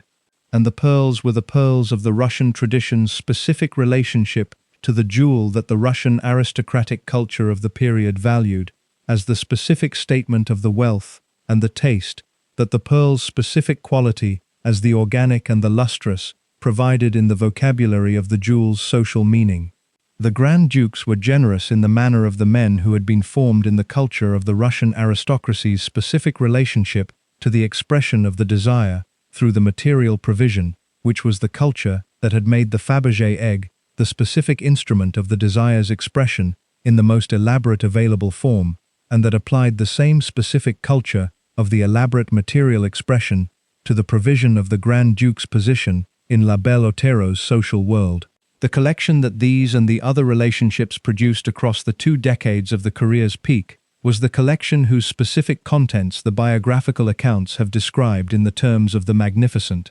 without the precision of the inventory, because the inventory requires the documentation that the private possession of the jewels in the social economy of the grande horizontale's career did not produce in the form that the documentation required. What the accounts have established is the scale rather than the contents, which was the scale of the collection that was sufficient to be worn in its entirety at the dinner table where the rival had arrived with the jewels on the velvet cushion, and whose entirety, worn at once, produced the effect that the wearing of the entirety produced in the people at the table. The entirety worn at once was the measure of the collection's scale in the form of the social performance rather than the form of the inventory, and the performance established the scale in the only form that the performance makes available to the establishment of the scale, which is the form of the impression. The impression was the impression of the sufficient. The sufficient was the sufficient of the woman who had arrived in Paris with a pair of castanets and nothing else, and who had accumulated, in the 20 years between the arrival and the dinner table, the collection whose entirety worn at once was the impression of the sufficient in the specific vocabulary of the jewel's social meaning in the Belle Époque's specific economy of the display. The sufficient was not the sufficient of the contented, it was the sufficient of the secured, the specific form of the sufficient that the person who has been the person without the sufficient develops as the goal of the accumulation, rather than the form of the contentment that the sufficient provides to the person who has always had it. The secured was the form that the accumulation was organized around producing, and the jewels were the form of the secured that the legal framework's limitations on the woman's institutional access had identified as the available instrument of the securing. The jewels were the security against the specific condition that Otero's formation in the insufficient of Valga and Santiago de Compostela and Lisbon and Barcelona and Marseille had taught her to understand as the condition that the securing was organized around preventing,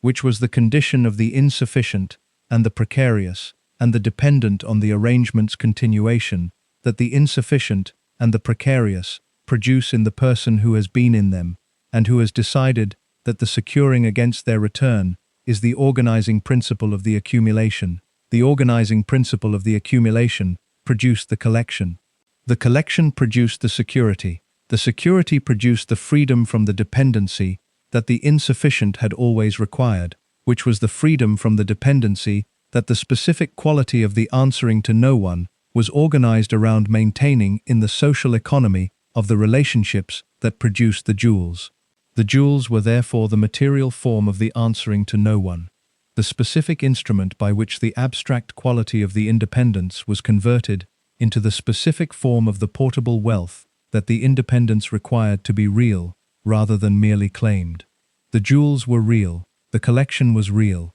the accumulation was real, the casino was also real. And the casino was the institution that the jewels and the collection and the accumulation would eventually have to reckon with in the specific form that the reckoning takes when the accumulation has been built from the career's peak and the career's peak has passed and the accumulation's use has shifted from the building of the security to the maintaining of the lifestyle that the security had been organized around securing, and the maintaining of the lifestyle has produced the consumption of the accumulation in the specific form that the casino's mechanism of the consumption produces when the person with the accumulation has decided that the casino table is the place where the accumulation meets the possibility of the further accumulation, rather than the place where the accumulation meets the mechanism of the consumption. She was not yet at the casino, she was at the peak. The peak was the peak of the collection, and the collection was the expression of the peak, and the peak required the examination of the specific instrument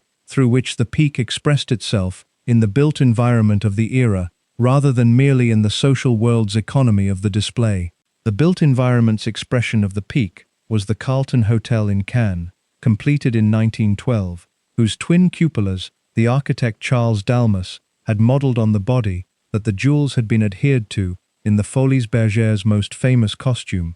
and the modeling was the specific acknowledgement that the peak of the era's desire had achieved the specific form of the permanent that the architecture provides, when the architecture decides that the thing worth commemorating in the form of the permanent is the thing that the era's desire has organized itself around. The twin cupolas of the Carlton Hotel in Cannes have been there since 1912. The jewels are gone. The collection was consumed by the casino table across the 40 years between the peak and the 1965 apartment in Nice. The architecture outlasted the accumulation. The architecture is the subject of the next part of this account, and the next part examines what it means that a building was constructed in the shape of a woman's body, and what the building's construction tells about the peak that the building was organized around commemorating, and what the peak was, and what the peak became when the peak had passed and the building remained. The Carlton Hotel in Cannes was completed in 1912,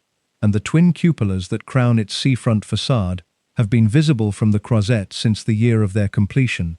and the Croisette has been the boulevard that the international wealthy and the internationally famous have been seen on since the specific moment in the Riviera's social history when the Riviera became the place where the international wealthy and the internationally famous went to be seen. The cupolas have survived the 2 world wars and the transformation of the Croisette, from the promenade of the Belle Époque's social elite to the promenade of the Cinema Festival's annual assembly of the international film industry's prominent, and the survival has been the survival of the architecture that was built in the era of the Belle Époque, and that has outlasted the era in the form of the building that the era left standing when the era ended. The architect was Charles Dalmas. Dalmas had been engaged to design the building in the specific period when La Belle Otero was at the summit of the social world whose center of gravity the Riviera had become, and the specific period of the design's production was the period of the architect's own proximity to the social world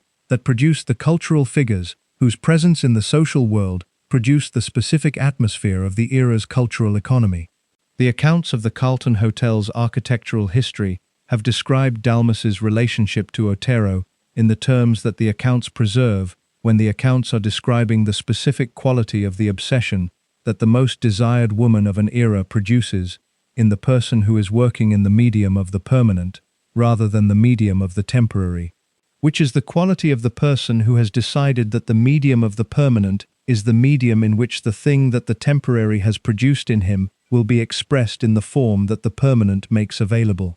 The obsession produced the cupolas. The cupolas are the architectural element that rises above the main body of the Carlton Hotel's seafront facade in the specific form of the dome, which is the architectural element whose structural function is the covering of the space below it, and whose aesthetic function is the specific statement of the elevation that the dome makes when the dome is placed at the summit of the building that the dome is crowning. The dome at the summit of the building is the element of the architecture that the eye finds before it finds anything else, because the dome is the element of the highest elevation, and the eye moves toward the elevation in the way that the eye's scanning of the built environment moves toward the prominence rather than the receding. What the eye finds at the highest elevation of the Carlton Hotel's seafront facade is the twin cupolas. The twin cupolas are the architectural translation of the specific physical features of the woman who had appeared on the Folies Bergères stage with precious stones adhered directly to those features. And the translation is the translation from the body to the stone, from the temporary to the permanent, from the performer's presence in the moment of the performance to the architect's presence in the mass of the building that the performance had produced as the thing worth translating into the permanent form. The translation has been there since 1912. The performance ended with the war. The building remained. The meaning of the building's specific architectural statement is the meaning that the architect's obsession produced in the form of the commemorated, which was the commemoration of the peak of the era's desire, in the form of the built environment's most available instrument of the permanent. The built environment's commemoration of the desired woman is not the commemoration of the person, but the commemoration of the desire, which is the distinction that the built environment's function as the expression of the culture's organizing values requires to be understood, because the built environment expresses the culture's organizing values in the form of the permanent that the culture decides is worth expressing in the permanent form. And what the Belle Époque's culture decided was worth expressing in the permanent form was the specific quality of the woman whose body had been the body that the era's economy of desire had organized its social world around. The Carlton Hotel stands. The Carlton Hotel is one of the most photographed buildings on the Croisette. The Carlton Hotel is the backdrop against which the Cannes Film Festival's most famous photographs have been taken since the festival's establishment in 1946, which was 34 years after the building's completion and 14 years after La Belle Otero had retired from the stage and 19 years before she died in the apartment in Nice. The festival that has been using the building as its backdrop has been using it in the context of the film industry's annual assembly of the most desired figures of the era that the film industry produces, which is the era of the cinematic rather than the era of the theatrical and the courtesanal.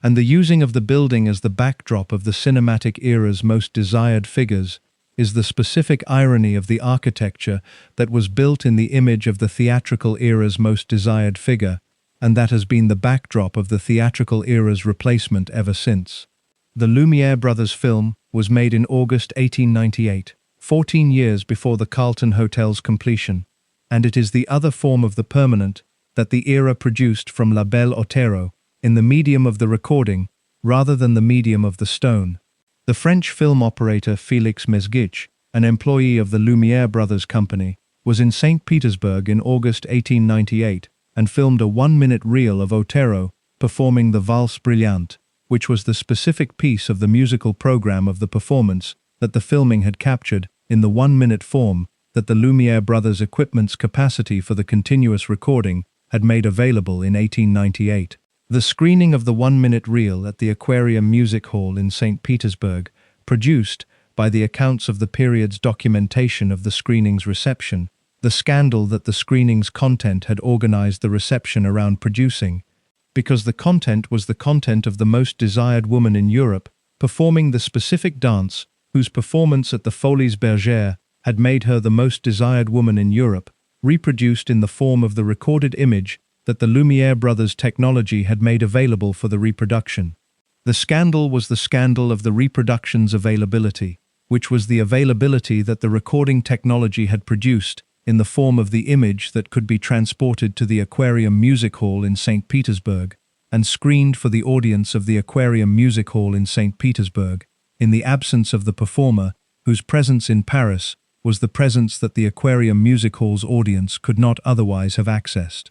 She was possibly the first star in the history of cinema. The claim is the claim that the accounts of the 1898 St. Petersburg screening have preserved in the form of the observation that Otero's filming by the Lumiere brothers' employee in St. Petersburg in August 1898 was the filming that produced, in the screened form of the recording, the first instance of the phenomenon that the film industry would subsequently develop as the defining mechanism of its cultural economy, which was the phenomenon of the person whose image could be transported to any location that the recording's distribution mechanism made available and screened for any audience that the distribution mechanism reached. The person whose image could be so transported and screened was the figure that the film industry would name the star, and Otero's image in the Aquarium Music Hall in St. Petersburg in 1898 was the image of the star in the first available form of the film industry's production of the star. The claim's precision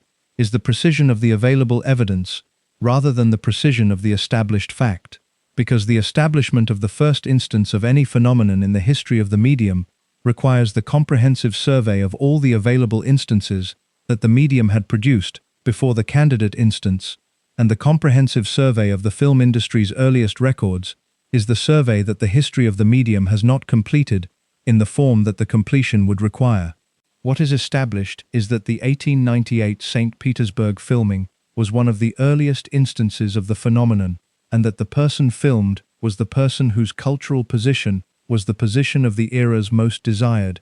and the combination of the earliest instance and the era's most desired is the combination that makes the claim's precision worth noting, even if the claim's absolute status as the first requires the qualification that the available evidence permits, rather than the certainty that the claim's statement implies. Pierre-Auguste Renoir painted her. The specific painting that the accounts of Renoir's relationship to Otero have documented in the form of the sitting that Renoir arranged with the woman whose physical presence had attracted the painter's professional attention was the sitting that produced the painting in the form that Renoir's specific visual language applied to the subject, in the way that Renoir's visual language applied to the subjects whose physical presence in his visual field organized his professional engagement in the direction of the painting.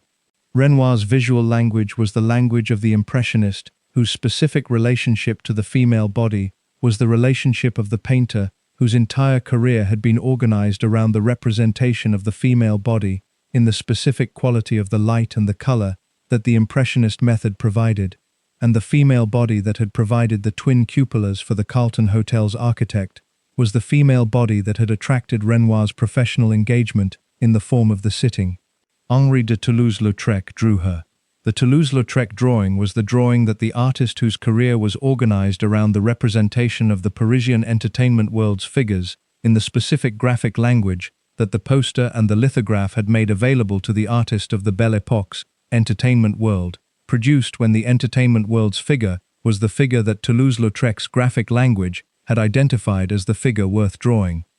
The entertainment world's figures that Toulouse-Lautrec drew were the figures of the Moulin Rouge and the Folies Bergère, and the cafés and the venues that constituted the Parisian entertainment world of the 1890s and early 1900s, and La Belle Otero was the figure of the Folies Bergère's summit, whose inclusion in the graphic language that Toulouse-Lautrec had developed for the entertainment world's figures was the inclusion that the figure's position at the summit warranted. Gabriele D'Annunzio wrote about her, the Italian poet and writer whose relationship to the Belle Époque's social world was the relationship of the literary figure whose presence in the social world of the era's most prominent cultural figures produced the specific proximity to the figures that the literary engagement requires. Wrote about Otero in the terms that the literary engagement with the figure of the most desired woman of the era produces in the person whose literary language has been developed in the specific tradition of the Italian literary culture's engagement with the beautiful woman as the subject of the literary attention. D'Annunzio was a muse hunter in the specific sense of the person who organized his own creative production around the proximity to the figures whose presence in his creative world produced in him the specific stimulation that the creative production required. Colette was her friend.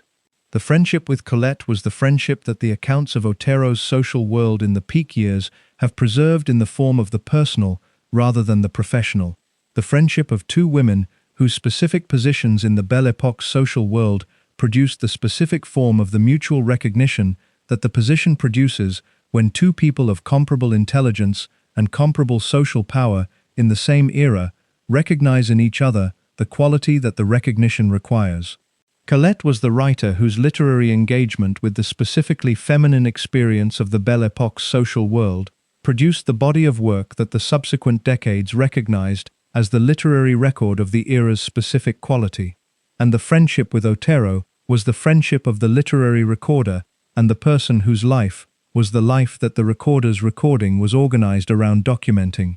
The recording in stone and the recording in film and the recording in paint and in graphic art and in literature were the recordings that the peak of La Belle Otero's career had produced in the permanent forms that the era made available for the recording of the things it had decided were worth recording in the permanent forms. The permanent forms outlasted the temporary. The Carlton Hotel is still on the Croisette. The Lumiere brothers film is in the archive. The Renoir is in the collection. The Toulouse-Lautrec is in the collection. The D'Annunzio text is in the library. The Colette friendship is in the memoir. What is not in any of the collections or archives or libraries is the fortune. The fortune was not recorded in the form of the permanent. The fortune was recorded in the form of the temporary of the casino chip and the casino table, and the casino's mechanism of the consumption that the temporary always produces when the temporary meets the mechanism that the casino represents. The casino is the next part of this account. The casino is where the temporary met the mechanism, and the mechanism won. The Monte Carlo casino had been designed by the same architect who designed the Carlton Hotel's predecessor in terms of the Belle Époque's architectural ambition for the Riviera, which was Charles Garnier, who had completed the Casino de Monte Carlo in 1879, and who had brought to the design the same vocabulary of the ornate and the gilded and the specifically European understanding of the spectacular that he had deployed in the Paris Opera, and that the Belle Époque's specific cultural economy required its buildings to deploy when the buildings were the buildings of the pleasure and the desire's institutional expression. The Casino de Monte Carlo was the institutional expression of the pleasure and the desire in the form of the specific institution that the pleasure and the desire had developed for the specific transaction of the risk, which was the transaction in which the person with the accumulation placed the accumulation against the possibility of the further accumulation in the mechanism that the casino table provided. The mechanism of the casino table is the mechanism of the house advantage, which is the specific mathematical relationship between the odds that the game provides to the player and the odds that the game provides to the house, and the relationship is the relationship of the house's slight but sustained advantage over the player across the statistical sample of the sufficient number of the plays that the sustained playing of the game provides. The house advantage is the advantage that the casino's economic model is built on, and the economic model requires the sustained playing of the game to be the form that the player's engagement with the casino takes, because the statistical sample of the sufficient number requires the sustained playing, and the sustained playing requires the player to return to the table, and the player's return to the table is the mechanism that the casino's economic model is organized around producing. The person who has the accumulation and who returns to the table is the player that the casino's economic model is organized around the production of, because the person with the accumulation can sustain the playing across the statistical sample of the sufficient number that the house advantage requires to operate in the direction of the house, which is the direction that the house advantage always operates in when the sample is sufficient, and the person without the accumulation reaches the sample's sufficiency in the shorter time than the person with the accumulation, which means the person with the accumulation is the player whose sustained return to the table the casino's economic model most requires, because the sustained return is the return of the sufficient sample's production. Otero returned to the table. The returning was the returning of someone who had been formed in the specific conditions of the insufficient, and who had spent the 20 years of the career's peak converting the insufficient's conditions into the accumulation that the insufficient had trained her to understand as the organizing principle of the building, and the building had produced the accumulation, and the accumulation had produced the freedom from the insufficient's conditions, and the freedom from the insufficient's conditions had produced, in the specific psychological dynamic that the freedom from the thing one has been organized around avoiding always produces, the specific problem of the person who has achieved the thing the achieving was organized around, and who must now find, in the achieved thing's possession, the activity that the achieving had been the activity of. The achieving had been the activity.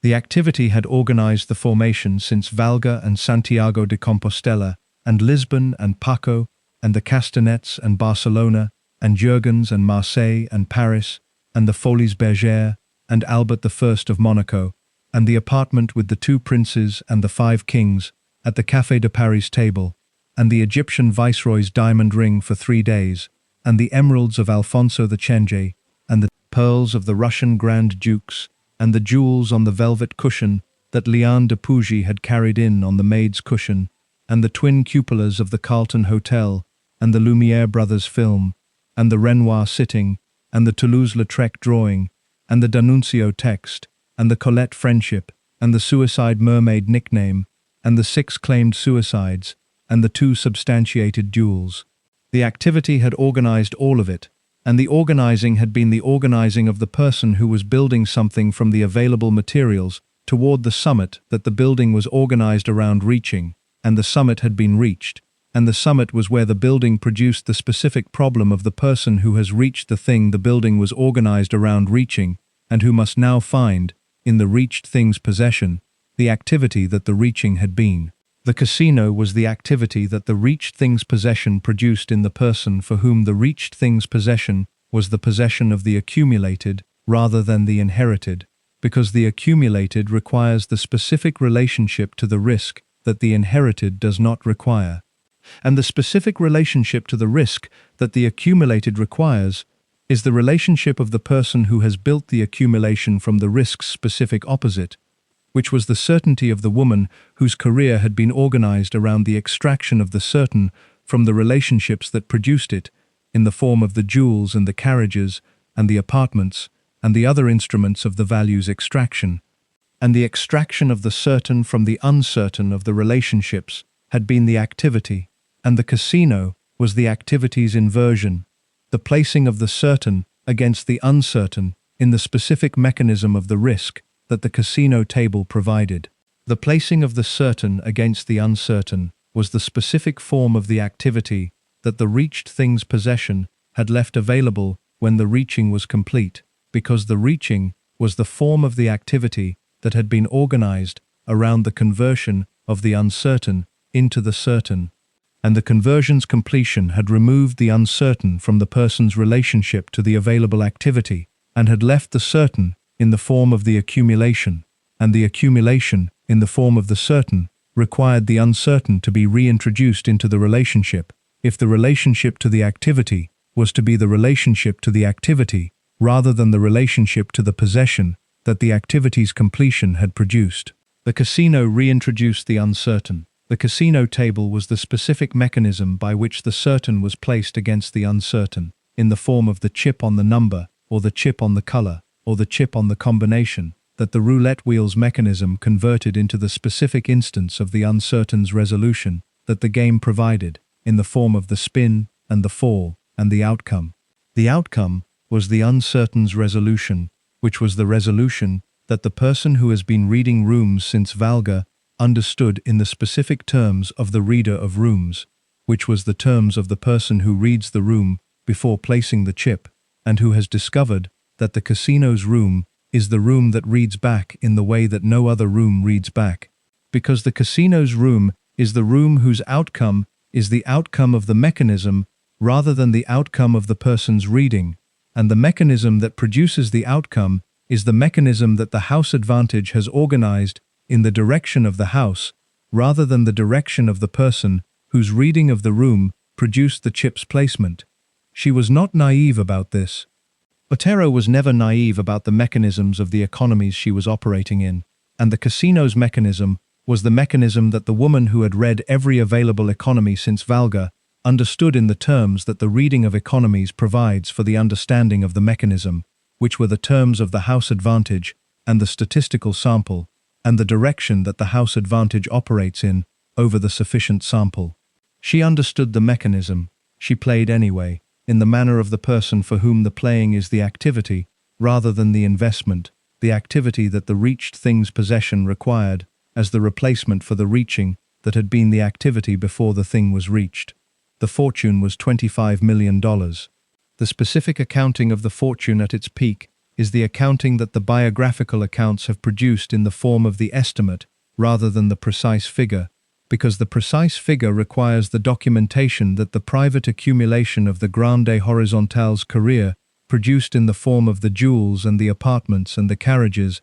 and the other instruments of the value's extraction, rather than in the form of the institutional account that the documentation would require. The $25 million is the estimate that the accounts of her life have consistently cited as the estimate of the peak accumulation, and the peak accumulation was the accumulation that the 2 decades of the career's summit had produced from the available resources of the kings and the grand dukes and the Egyptian viceroy and the industrialists and the financiers and the other men whose resources the social economy of the grande horizontale's position had made available. The $25 million went to the casino. The going was not the going of a single session or a single season, but the going of 40 years, which was the period between the retirement from the stage at the beginning of the First World War and the death in the Nice apartment in 1965, and the 40 years was the period across which the accumulation was consumed by the casino's mechanism of the consumption in the specific form of the return to the table and the chip on the number and the spin and the fall and the outcome that the house advantage organized in the direction of the house. 40 years is a long time for the house advantage to operate. The house advantage operating across 40 years on an accumulation of $25 million is the house advantage operating across the statistical sample that the sufficient number requires to be sufficient. And the sufficient sample of 40 years of the regular return to the table is the sufficient sample that the house advantage requires to produce the outcome that the house advantage always produces in the sufficient sample, which is the outcome in which the accumulation has been transferred from the person who brought it to the table to the house that the table belongs to. The casino that received the $25 million was primarily the Casino de Monte Carlo, the institution that Garnier had designed and that the Belle Époque social calendar had established as the specific venue of the Riviera's entertainment economy, and that the Principality of Monaco had organized around the specific transaction of the risk and the house advantage and the return. The same principality whose sovereign had been in the Paris apartment in 1892, alongside Nicholas of Montenegro, was the principality whose casino received the $25 million that the career had accumulated in the 2 decades following the apartment, and that the 40 years of the return to the table consumed in the specific form that the house advantage consumes the accumulation that is brought to the table across the sufficient sample. She reportedly said she had no regrets. The saying of the no regrets was the saying that the accounts of her final years have preserved in the specific form of the statement that the person who is asked about the life's outcome produces when the outcome is the outcome that the $25 million to nothing represents. And the statement was the statement of the person who had read the economy of the casino's mechanism and who had placed the accumulation against the mechanism anyway, and who had received the mechanism's outcome, and who was now accounting for the outcome in the form of the no regrets. The no regrets is not the naive assessment of the person who has not understood what the mechanism has done.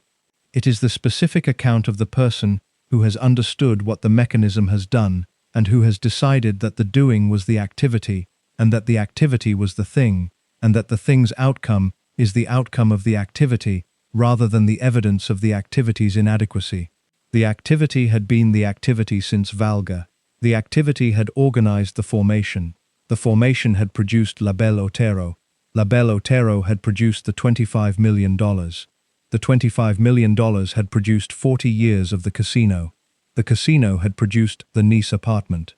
The nice apartment was the endpoint of the trajectory that Valga had begun, and the endpoint was the endpoint in the form of the sufficient rather than the insufficient, because the sufficient had been what the trajectory was organized around reaching, and the nice apartment at the endpoint was the apartment of the person who had reached the sufficient in the form of the experienced rather than the possessed. The experienced was the $25 million worth of the activity. The possessed was the nothing that the activity had left. The nothing was in the nice apartment. The experienced was in the account that the nothing had produced when the nothing was the endpoint of the trajectory that the experienced had organized.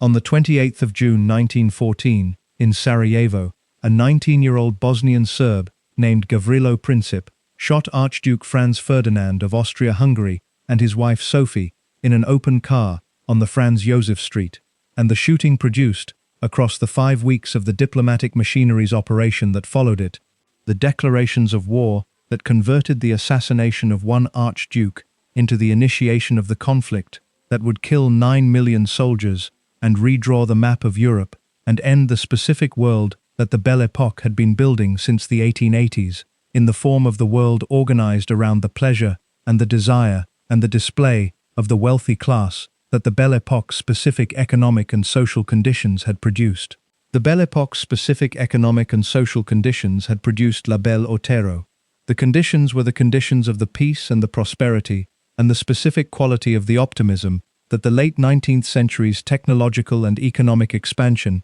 had generated in the European societies that were benefiting from the expansion, and the optimism had produced in the social world of the people whose position in the expansion placed them in the benefiting class, the specific relationship to the pleasure and the desire that the sufficient person's relationship to the pleasure and the desire takes when the sufficiency is established and the excess is available, and the excess's deployment in the direction of the pleasure and the desire is the deployment that the sufficiency makes possible. The sufficient person's deployment of the excess in the direction of the pleasure and the desire was the economic foundation of the grande horizontale's career, and the grande horizontale's career was the career that the deployment had produced as the specific offering of the person who had identified in the deployment's direction the opportunity that the deployment's existence created. The opportunity had created La Belle Otero in the form of the person who had been formed in Valga and who had arrived in Paris in 1889, and who had identified in the Belle Époque's specific economic and social conditions the specific opportunity that the conditions' existence had organized the opportunity around, and who had developed the career in the 25 years between the 1889 arrival and the 1914 departure of the conditions that the career required. The conditions departed on the 4th of August 1914, when Britain declared war on Germany, and the European alliance system's mechanism converted the Sarajevo assassination into the continental war that the mechanism had always been capable of producing, and that the preceding decades of the mechanism's construction had been building the capability toward. The departure of the conditions was the departure of the specific social world whose economy had been organized around the pleasure and the desire and the display, because the war's economy was the economy of the mobilization and the production and the destruction that the industrial scale of the war required. And the mobilization and the production and the destruction were the economies that replaced the economy of the pleasure and the desire and the display in the specific way that the war economy always replaces the peace economy when the war economy is the economy of the total war rather than the war of the professional armies. The professional armies had been replaced by the mass armies at the war's beginning, and the mass armies were the armies of the men who had been the men at the Café de Paris table, and the men in the Paris apartment, and the men at the Folies Bergères tables, and the men whose resources the Grande Horizontale's career had been organized around extracting in the form of the jewels and the apartments and the carriages. The men were mobilized. The resources were mobilized. The social world that had been organized around the deployment of the men's resources in the direction of the pleasure and the desire was the social world that the mobilization had unmade in the specific form of the unmaking that the total war produces when the total war requires the total mobilization of the society's resources in the direction of the war rather than in the direction of the pleasure. The grande horizontale was not the category that the mobilized society required. The mobilized society required the nurse and the factory worker and the agricultural laborer and the specific categories of the person whose contribution to the war economy was the contribution of the production and the service rather than the contribution of the pleasure and the desire. And the nurse and the factory worker and the agricultural laborer were the categories that the mobilized society was organized around, producing from the women of the society that the mobilization had also mobilized, in the specific form of the mobilization of the women's labor rather than the mobilization of the women's pleasure. Otero performed for the soldiers. The performing for the soldiers was the performing that the accounts of her war years have documented in the form of the contribution that the entertainer, whose career had been built in the entertainment economy of the piece, made to the war effort in the specific form available to the entertainer, which was the form of the performance that the soldiers received as the entertainment that the war's conditions made available in the specific contexts of the military bases and the field hospitals and the entertainment programs that the military establishments of the warring nations organized for the soldiers, whose morale the entertainment was organized around supporting. The performing was the performing of the person who was contributing the specific thing she had that the war effort could use, which was the performance, in the specific context of the war's conditions that made the performance available to the people whose conditions the war had produced. The performing was also the performing of the person who was managing the transition from the social world whose economy had organized the career to the social world whose economy the war was producing. And the managing of the transition was the managing of the person who had read every available economy since Valga and who was now reading the economy of the war and the transition in the terms that the reading required. The reading produced the retirement. The retirement was not the retirement of the person who had decided to stop performing because the performing was no longer the thing she wanted to do. It was the retirement of the person who had read the economy of the available world and who had understood that the available world's economy had shifted in the direction that the war's production of the new social world was producing, and that the new social world's economy was the economy that had removed the specific conditions that the grande horizontale's career required, and that the removal of the specific conditions was the removal of the career's foundation in a way that the performing for soldiers could not replace. The foundation had been the foundation of the sufficient person's deployment of the excess in the direction of the pleasure and the desire, and the war had mobilized the sufficient person's excess in the direction of the war rather than the direction of the pleasure and the desire, and the mobilization was the mobilization that was not going to be reversed in the form of the restoration of the specific conditions of the Belle Époque's social world. The restoration was not going to happen because the Belle Époque's social world was the social world of the world before the war, and the world before the war was not going to be the world after the war, because the war had produced in the world the specific transformation that the total war of the industrial scale produces when the total war consumes the world that had been before it and produces from the consumption the world that follows it. The world that followed the war was the world of the 1920s, and the new social economy and the new categories of the pleasure and the desire that the new social world produced in the form of the jazz and the cinema and the specific variety of the democratic pleasure that the democratization of the entertainment economy that the war had produced in the people who had survived it had generated as the replacement for the aristocratic pleasure of the Belle Époque's specific social world. The democratized pleasure of the 1920s was not the pleasure that the grande horizontale's specific offering was organized around providing, because the grande horizontale's specific offering had been organized around the aristocratic pleasure of the sufficient person's deployment of the excess, and the democratized pleasure was organized around the available rather than the excess, and the available was the available of the cinema and the jazz, rather than the available of the grande horizontale specific offering. La Belle Otero had been the offering of the Belle Époque's specific social world. The Belle Époque's specific social world had ended. The offering was the offering that the specific social world's end had made the offering of the ended world, rather than the offering of the available world. And the ended world's offering in the available world was the offering of the person who had been the most desired woman in the world, that had ended, and who was now the person who had been the most desired woman in the world, that had ended, in the available world, that the ending had produced. She bought a property in the south of France. The property was the property that the accounts of her retirement have described in the terms of the palatial, the specific variety of the domestic establishment, that the accumulation at its peak permitted the person with the accumulation to produce in the form of the residence, rather than the careers circuit of the hotel and the apartment and the venue.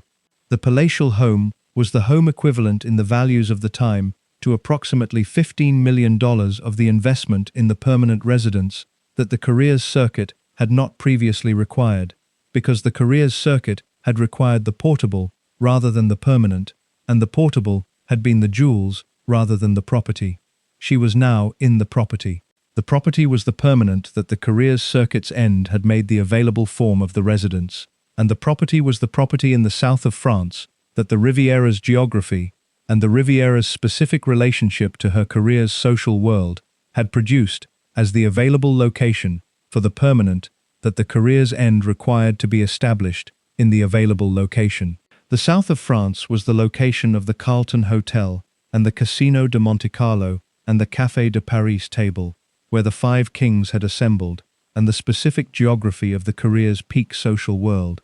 And the property in the south of France was the property in the geography of the peak, rather than the geography of the origin,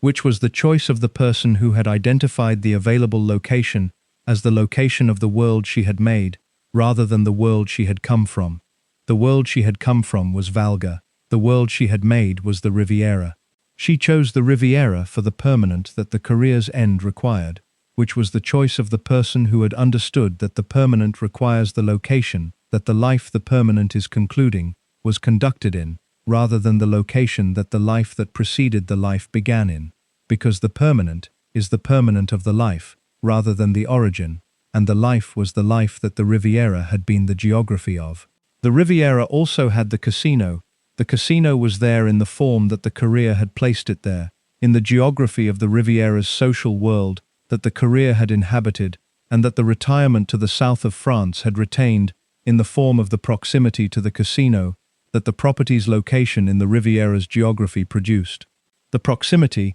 was the proximity that the 40 years of the return to the table would require, and the 40 years had not yet begun at the retirement's beginning, but the proximity was in place from the retirement's beginning, and the proximity was the condition that the casino's return required to be in place before the return could be organized. She was 46 years old at the retirement. She had the property. She had the accumulation of the career's 25 years. She had the proximity to the casino. She had the 40 years of the life after the career that the retirement had begun. The 40 years of the life after the career were the 40 years that the following parts of this account examine in the terms that the examination requires, which were the terms of the person who had been the most desired woman in the world, that had ended, and who was now managing the 40 years of the life in the world that the ending had produced. With the accumulation that the career had built, and the casino that the proximity made available, and the 40 years of the return to the table that the casino's proximity was going to produce across the 40 years that the 40 years of the life after the career were. The descent was not dramatic in the way that the dramatic descent is dramatic, which is the way of the sudden and the public and the single catastrophic event that converts the accumulated into the nothing in the specific form of the event that the narrative of the fall requires to be the event that produces the fall. The descent was the other kind, which is the kind that the sufficient sample of the house advantage produces across the sufficient time, and the sufficient time was 40 years, and the 40 years is the time that the descent required to produce the nothing from the $25 million in the form of the gradual rather than the sudden. The accumulation of the losses across the sufficient sample of the return to the table, rather than the single catastrophic session that the narrative of the dramatic fall prefers to the gradual, because the gradual is the form that resists the narrative's preference for the single dramatic event. The gradual is also the form that the person who is living inside the gradual experiences differently from the person who is observing the gradual from outside, because the person living inside the gradual is the person who is returning to the table rather than the person who is accounting for the return's cumulative direction,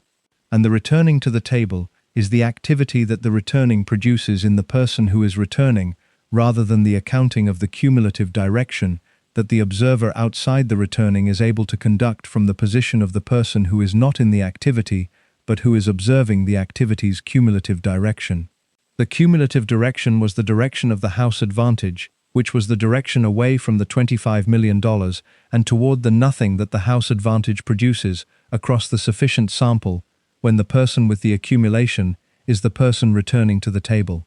The sessions were the sessions that the available accounts of the casino years have preserved in the form of the specific observations of the people who were present in the Casino de Monte Carlo in the years following the war, and who observed La Belle Otero at the tables in the specific form that the observer of the former most desired woman in Europe at the casino table observes her, which was the form of the person who is aware of who the person at the table is, and who is observing the activity of the aware with the specific attention that the awareness of the historical significance of the person being observed produces in the observer. The observers noted what they noted in the accounts they eventually gave, and the accounts they gave were the accounts of someone who was at the table and who was placing the chips and who was receiving the outcome and who was returning to the table in the form that the activity had always taken for her. The placing was the placing of the person who had read rooms since Valga. The reading of the casino's room was the reading of the person who had understood the mechanism of the house advantage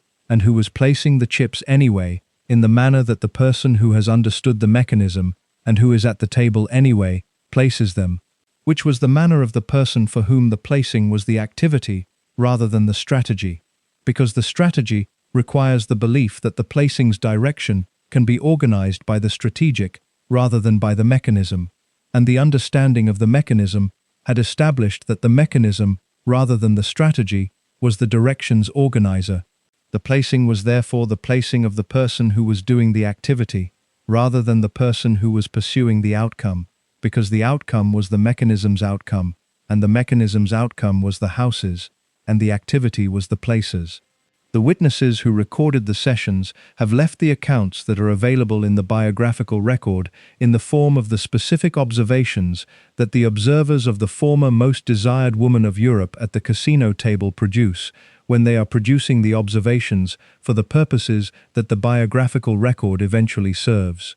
One account has described the specific quality of her concentration at the table as the concentration of someone who was wholly present in the activity, in the way that the person who has made the activity the primary available form of the engagement with the available world is wholly present in the activity, which is the way of the attention directed entirely at the thing, rather than the attention divided between the thing and the assessment of the thing's relationship to the life the thing is being conducted within. The concentration was the concentration of the former most desired woman of Europe, whose entire formation had been the formation of the person who read the rooms with the total attention of the survivor, now directing the total attention at the room that read back. The casino table was the room that read back, and the reading back was the specific quality of the casino's room that the rooms since Valga had not possessed, which was the quality of the outcome that the room produced, rather than the outcome that the room's management in the direction of the reader's interest produced. The rooms since Valga had been the rooms that the reader's management could direct toward the outcome the reader required. The casino's room was the room that the mechanism directed toward the outcome the mechanism produced, and the mechanism's outcome was the house's outcome rather than the reader's outcome. She was 60 years old in 1928. The property in the south of France was still the property in the south of France, and the property was still the palatial in the sense that the palatial is the palatial until the palatial requires the maintenance that the accumulation's diminishment has made progressively unavailable, and the palatial's maintenance requirement and the accumulation's diminishment were the two parallel trajectories of the 40 years that were producing the convergence that the convergence of two parallel trajectories always produces, when the convergence is the convergence of the declining accumulation and the maintained maintenance requirement, which is the convergence of the insufficient and the continuing that the insufficient always loses to. The palatial was sold. The selling of the palatial was the selling that the accumulation's diminishment and the maintenance requirement's continuation had produced as the necessary transaction when the two had converged at the point of the insufficient, and the selling produced the transaction that converted the palatial into the portable in the form of the funds that the selling generated and that the casino table received in the continuation of the return that the sales proceeds extended. The progression from the palatial to the progressively smaller was the progression of the 40 years' second movement, the movement that followed the first movement of the palatial's maintenance and the casino's consumption, and the accumulation's gradual diminishment, and that produced the second movement in the form of the progressively smaller accommodations that the progressively smaller accumulation required, in the form of the progressively smaller available accommodation. The progression was the progression from the palatial to the comfortable, to the modest, to the small, and the small was the small apartment in Nice that the final decades produced as the available form of the accommodation that the accumulation's near exhaustion had left available. Nice was the city. Nice had been the city of the Riviera's social world since before the Belle Époque, and Nice, in the 1940s and 1950s and 1960s, was the city of the Riviera's social world in its post-war form, the form that the democratized pleasure of the cinema and the tourism had produced from the aristocratic pleasure of the Belle Époque's social world, and the post-war Nice was the Nice of the tourists and the retirees, and the specific variety of the international community that the Riviera's geography and climate had continued to produce as the reason for the Riviera's attractiveness to the people who came to it. She came to it in the progression's final form, which was the small apartment in the city of the Riviera's geography, rather than the palatial in the city of the Riviera's peak, and the small apartment was the accommodation that the accumulation's near exhaustion had produced as the available accommodation in the final decades of the life that the accumulation's 40-year consumption had extended into the form of the life in the small apartment. The specific quality of the life in the small apartment has been described in the accounts that the people who encountered her in Nice in the final decades have preserved in the form of the observation of the person who has been the former most desired woman in Europe and who is now the person living in the small apartment in Nice. The observations have described the specific quality of the person who is managing the final form of the life, with the specific quality of the person who has read the available rooms since Valga, and who has arrived at the available room of the small apartment in Nice, and who is reading the available room in the form available to the person who is reading the final available room. The reading produced specific behaviors. She economized in the specific ways that the person whose accumulation is near exhausted economizes when the economizing is the behavior that the near exhaustion produces as the necessary behavior, which were the ways of the reduced and the careful and the specific management of the remaining resources in the form of the person who has been managing resources since the resources were the insufficient of Valga, and who knows therefore how to manage the insufficient in the form that the managing of the insufficient requires. She was still at the casino. The accounts of her final decades include the accounts of her presence at the casino in the form available to the person whose accumulation had been reduced to the level that the casino's available minimum permitted, rather than the level that the career's peak had made available, which was the level of the small rather than the large, and the careful rather than the magnificent, and the specific economy of the person who is at the table, with the amount has been reduced to, rather than the amount had been built to. The casino in Nice was smaller than the Casino de Monte Carlo. The Casino de Monte Carlo was the casino of the career's peak and the palatial's years, and the return that the palatial's proximity had organized across the decades of the palatial's maintenance.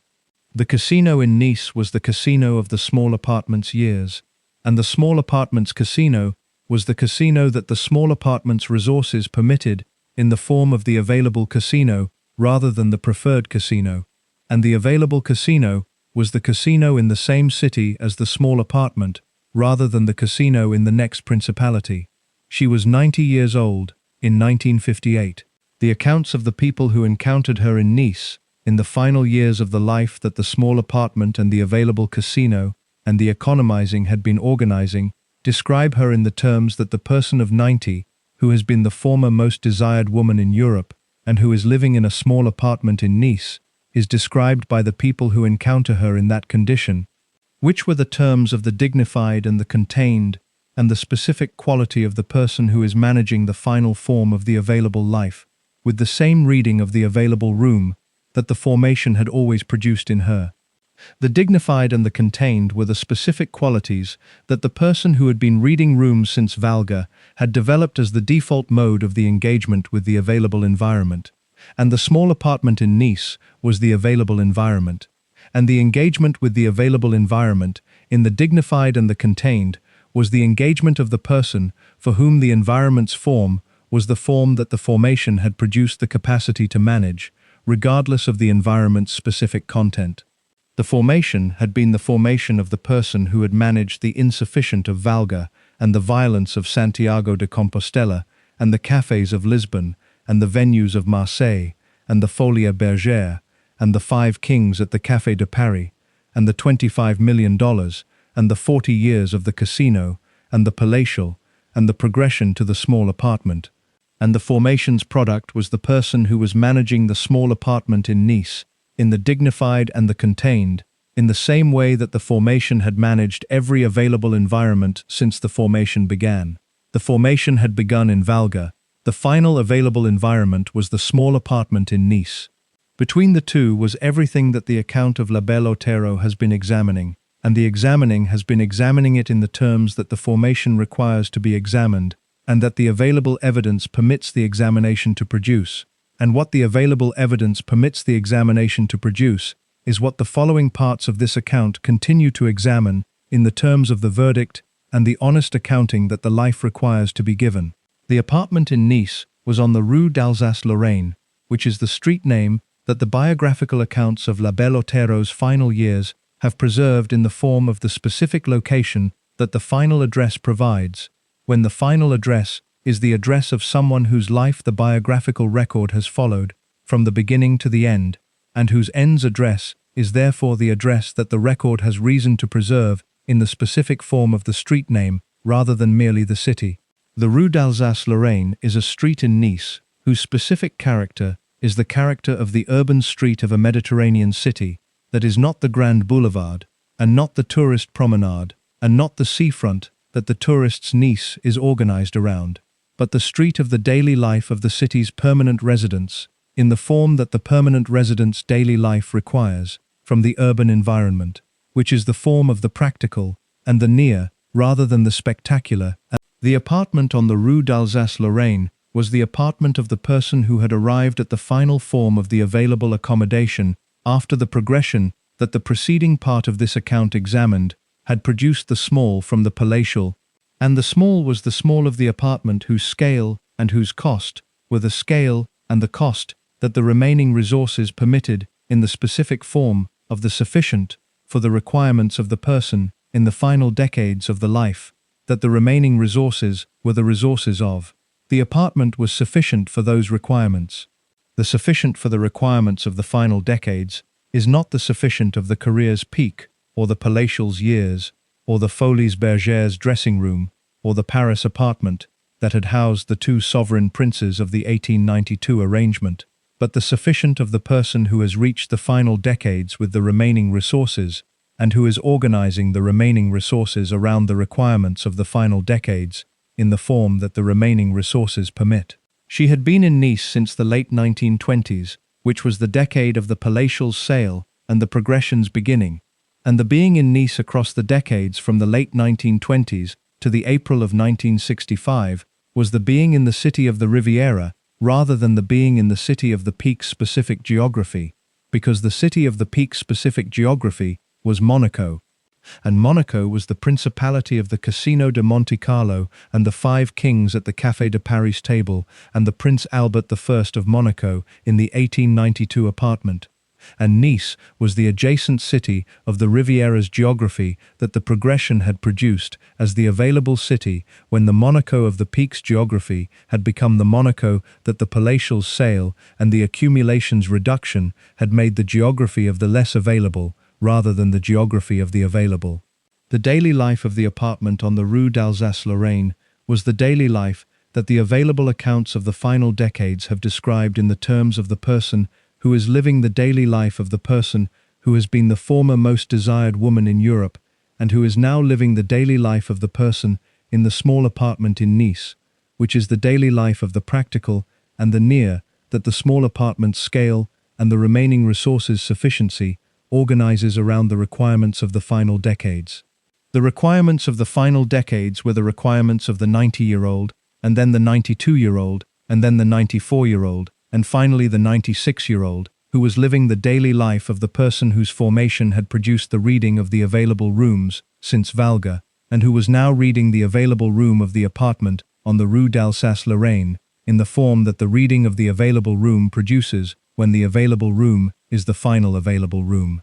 The accounts of the people who visited her in the final years have been preserved in the form of the specific observations that the visitor of the former most desired woman in Europe in the small apartment in Nice produces when the visiting is the visiting of the person who is aware of who they are visiting and who is therefore observing the condition of the person being visited with the specific attention that the awareness of the historical significance of the person being visited produces in the observer. The observers who visited and who produced the accounts have described the specific quality of her presence in the apartment in the terms that presence has when the presence is the presence of the 90-year-old who has been the former most desired woman in Europe and who is now present in the small apartment in Nice in the form of the person whose formation has produced the dignified and the contained as the mode of the engagement with the available environment. She received them with the dignified and the contained. The receiving was the receiving of the person who had been receiving the most prominent men in the world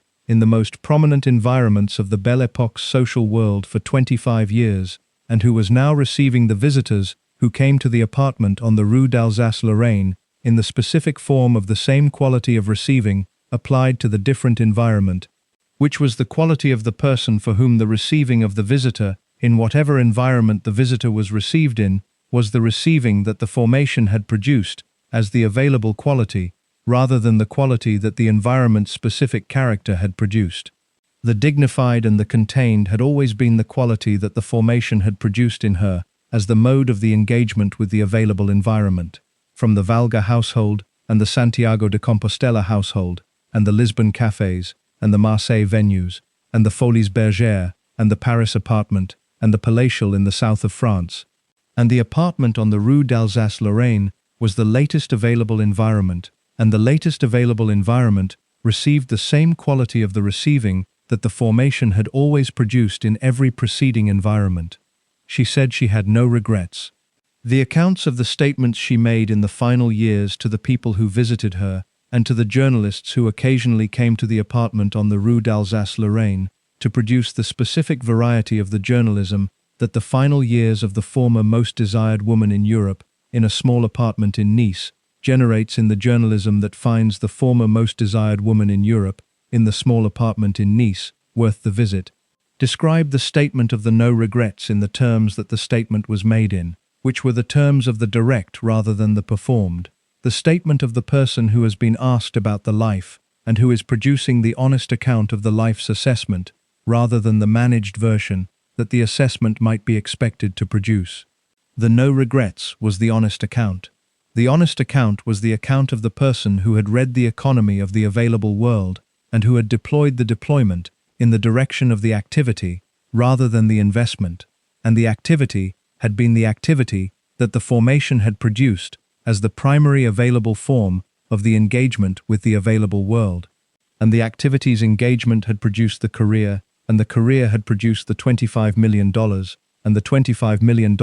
had produced the 40 years of the casino, and the casino had produced the nothing, and the nothing was the nothing in the small apartment on the Rue d'Alsace-Lorraine, and the nothing was the nothing that the honest account required to be accounted for. The accounting of the nothing in the honest account was the accounting that the no regrets required to be the account of, and the no regrets was the account of the person who had been the activity rather than the investment, and who was accounting for the activity rather than the investment, and the activity's account was the account of the $25 million worth of the activity rather than the account of the $25 million worth of the investment's returns. The $25 million worth of the activity was the 25 years of the career and the Albert I of Monaco, and the 5 kings at the Café de Paris, and the Egyptian viceroy's diamond ring for 3 days in Cairo, and the Alfonso the Seine emeralds, and the Russian Grand Duke's pearls, and the twin cupolas of the Carlton Hotel, and the Lumiere brothers film, and the Renoir sitting, and the Toulouse-Lautrec drawing, and the D'Annunzio text, and the Colette friendship, and the Suicide Mermaid, and the 6 claimed suicides, and the 2 substantiated duels. The $25 million worth of the investment would have been the $25 million in the institutional account, and the institutional account would have been the institutional account of the woman whose access to the institutional account required the husband's permission under the Napoleonic Code, and the husband's permission was the permission of the Italian husband she had abandoned in her early years, and who was not the source of the institutional account's management that the $25 million required to be managed by. The $25 million in the jewels and the casino was the $25 million of the person who had decided that the available form of the $25 million was the form of the activity rather than the form of the institutional account, and the activity had consumed the $25 million in the form of the jewels converted to the casino chips, and the casino chips converted to the casino's house advantage, and the house advantage's sufficient sample across 40 years converted the $25 million to the nothing that was in the apartment on the Rue d'Alsace-Lorraine. The nothing was the nothing she had come from. The Valga household's insufficient had been the nothing she had started with, and the apartment on the Rue d'Alsace-Lorraine's near nothing was the nothing she was finishing with. And the distance between the two nothings was the distance of the $25 million worth of the activity that the formation had produced from the first nothing, and that the casino had returned to the second nothing, and the second nothing was the nothing in the available room of the apartment on the Rue d'Alsace-Lorraine, rather than the nothing in the available room of the Valga household. The distinction between the two nothings is the distinction that the no regrets requires to be made, because the no regrets is not the account of the person who has arrived at the second nothing without the $25 million worth of the activity that the distance between the two nothings contains, but the account of the person who has arrived at the second nothing with the $25 million worth of the activity, and who is accounting for the activity rather than for the investment that the $25 million could have been if the $25 million had been the investment rather than the activity. She was 96 years old in the April of 1965. The apartment on the Rue d'Alsace-Lorraine was the available room. The formation had produced the reading of the available room since Valga. The reading of the available room at 96 in the Nice apartment was the reading of the available room in the form that the formation produced it in the available room of the final form of the available accommodation, and the reading was the reading of the dignified and the contained in the specific form that the dignified and the contained takes when the available room is the final available room, and the reading is the reading that the formation has been producing since the first available room in Valga. She died on the 10th of April 1965. She was 96 years old. She was in the apartment on the Rue d'Alsace-Lorraine in Nice, France. She had no money. She had no jewels. She had no visitors at the end. The woman who had caused 5 European kings to abandon their dinner tables and descend on her simultaneously died in a room that cost her almost nothing, because almost nothing was what she had left. The nothing was the honest accounting of the activity. The honest accounting of the activity is the next part of this account, which is the final part, and the final part examines the nothing and the $25 million worth of the distance between the two nothings, and what the distance tells about the life that the distance contained, and what the life that the distance contained tells about the woman who had lived it, and what the woman who had lived it tells about the era that had produced her, and the era that had consumed her, and the small apartment in Nice, where the life that the era had produced and consumed had ended on the 10th of April 1965, in the absence of the people, and the jewels, and the money, and the kings, that the era had organized around her, and that the era's ending had taken with it, when the era ended, and left her in the apartment, on the Rue d'Alsace-Lorraine. The title of this account proposed that La Belle Otero was the mistress who outlasted 4 queens, and answered to no one, and the proposing requires the accounting in the same way that every title's proposition requires the accounting when the account has been assembled from the available evidence, and the available evidence has produced the picture that the account has been building toward across the 11 parts that preceded this one. The accounting begins with the queens. The queens that La Belle Otero outlasted were the queens whose reigns coincided with the years of her life between 1868 and 1965, and the identification of the 4 requires the examination of which queens were the queens of the available sovereign states across those 96 years, whose reigns the 96 years contained, and whose ending the 96 years outlasted. Queen Victoria died in 1901, when Otero was 32 years old, and at the peak of the career that the preceding parts have assembled. Queen Wilhelmina of the Netherlands reigned from 1890 to 1948, and died in 1962, 3 years before Otero. Queen Marie of Romania, who had been the granddaughter of both Queen Victoria and Tsar Alexander II of Russia, and who had reigned as queen consort from 1914 until her husband Ferdinand's death in 1927, died in 1938. Queen Mary of the United Kingdom, the wife of George V and the grandmother of the current Queen Elizabeth II, died in 1953 at the age of 85, 12 years before Otero. The outlasting was the outlasting of the 96 years over the spans that the Queen's lives had covered, and the 96 years was the span that the formation from Valga had produced in the body, that the rape at 10 had rendered infertile, and that the career had subjected to the demands of the performance, and the travel, and the casino, and the progression from the palatial to the small apartment. And the 96 years was the span that the body had sustained across all of those demands, in the specific form of the longevity that the accounts of her final decades describe as the longevity of the person who has arrived at the final decades, with the constitution that the formation's demands have tested rather than destroyed.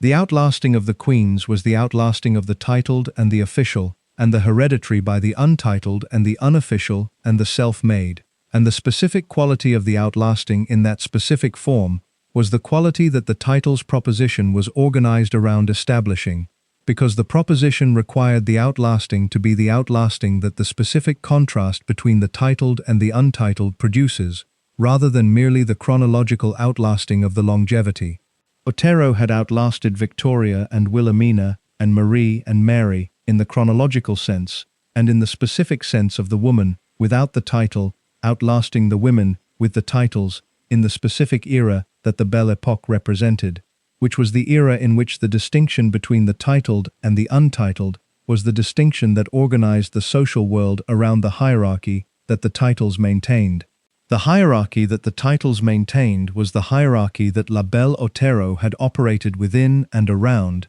and despite, across the 25 years of the career's peak, and the operating within and around and despite was the specific quality of the answering to no one that the title's second proposition was organized around establishing. The answering to no one is the proposition that requires the most careful examination in the honest accounting, because the answering to no one is the proposition that the available evidence most directly complicates when the available evidence is examined with the attention that the honest accounting requires, rather than the attention that the romantic legend of the defiant courtesan applies to the same evidence. The complication is the complication of the specific mechanism by which the answering to no one was maintained, which was not the mechanism of the person who is genuinely free of the constraints that the social world imposes on the people who inhabit it, but the mechanism of the person who has identified the specific constraints that the social world's organization imposes, and who has deployed the available leverage against those constraints in the specific directions that the leverage permits. The available leverage was the leverage of the beauty and the desire and the specific quality of the physical presence that the formation had produced, in combination with the wit and the social intelligence and the specific reading of the available rooms that the formation had developed from Valga through Santiago de Compostela, through Lisbon, through Paris, through the career's peak. The leverage was the leverage of the person who possessed the thing that the social world's most powerful members desired, and who had identified that the possession of the desired thing was the specific form of the power available to the person who possessed it in the social economy of the Belle Époque, which was the power of the person whose possession of the desired thing made the powerful person's desire, the powerful person's dependency, and the dependency the instrument of the leverage. The Kaiser's desire for La Belle Otero was the Kaiser's dependency on La Belle Otero's decision to satisfy or not satisfy the desire, and the decision was the instrument of the leverage that the possession of the desired thing produced in the person who possessed it. The answering to no one was therefore not the freedom of the person who has no constraints, but the freedom of the person who has identified the specific constraint that the leverage permits to be avoided, and who has organized the career around the avoidance of that specific constraint through the deployment of the leverage.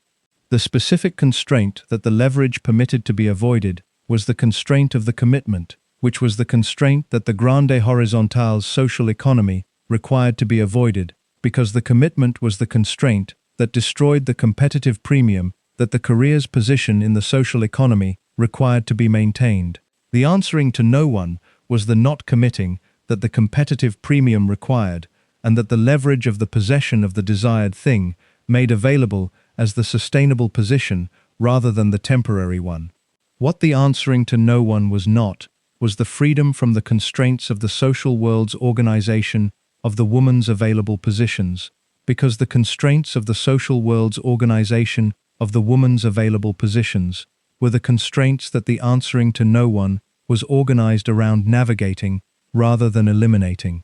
The Napoleonic Code's banking prohibition was not eliminated by the answering to no one, it was navigated through the jewels. The social world's requirement that the woman be the wife, or the actress, or the mistress, was not eliminated by the answering to no one. It was navigated through the grande horizontale's specific category that the Belle Époque had produced as the navigation of the requirement. The social world's organization of the woman's power as the power of the auxiliary rather than the primary was not eliminated by the answering to no one. It was navigated through the specific deployment of the auxiliary's leverage in the direction that the auxiliary's leverage permitted. The navigation was the achievement. The navigation was what La Belle Otero had done with the formation that the Valga beginning and the Santiago de Compostela violence and the Lisbon cafés and the Marseille venues and the Paris arrival and the Folies Bergère and the 25 years of the career's peak had produced. And the navigation was the achievement of the person who had navigated the constraints of the social world's organization of the woman's available positions with the specific tools that the formation had developed and the specific leverage that the possession of the desired thing had made available. The achievement produced the $25 million. The $25 million produced the 40 years of the casino. The 40 years of the casino produced the nothing.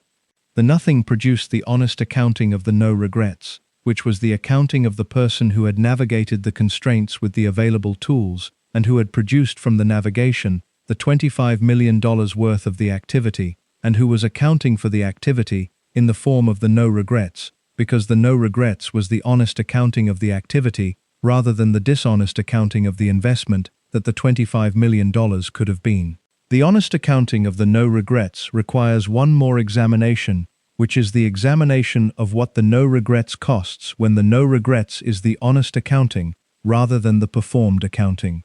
The cost was the cost of the specific things that the answering to no one's navigation had produced as the costs of the navigation, which were the costs that the preceding parts have assembled from the available evidence in the form of the Jurgens bankruptcy and suicide, and the suicide mermaid nickname, and the 6 claimed suicides, and the 2 substantiated duels, and the earnest Jurgens, and the destroyed men who were the collateral products of the navigation's mechanism. The collateral products were the collateral products of the mechanism rather than the intentions of the person operating the mechanism, and the distinction between the collateral product and the intention is the distinction that the honest accounting of the no regrets requires to be maintained, because the romantic legend of La Belle Otero has always deployed the destroyed men in the direction of the villainy, rather than the direction of the mechanism's collateral product, and the villainy and the collateral product are the different accountings of the same evidence. The villainy requires the intention, the collateral product requires the mechanism. The mechanism was the mechanism of the competition's maintenance and the commitment's avoidance,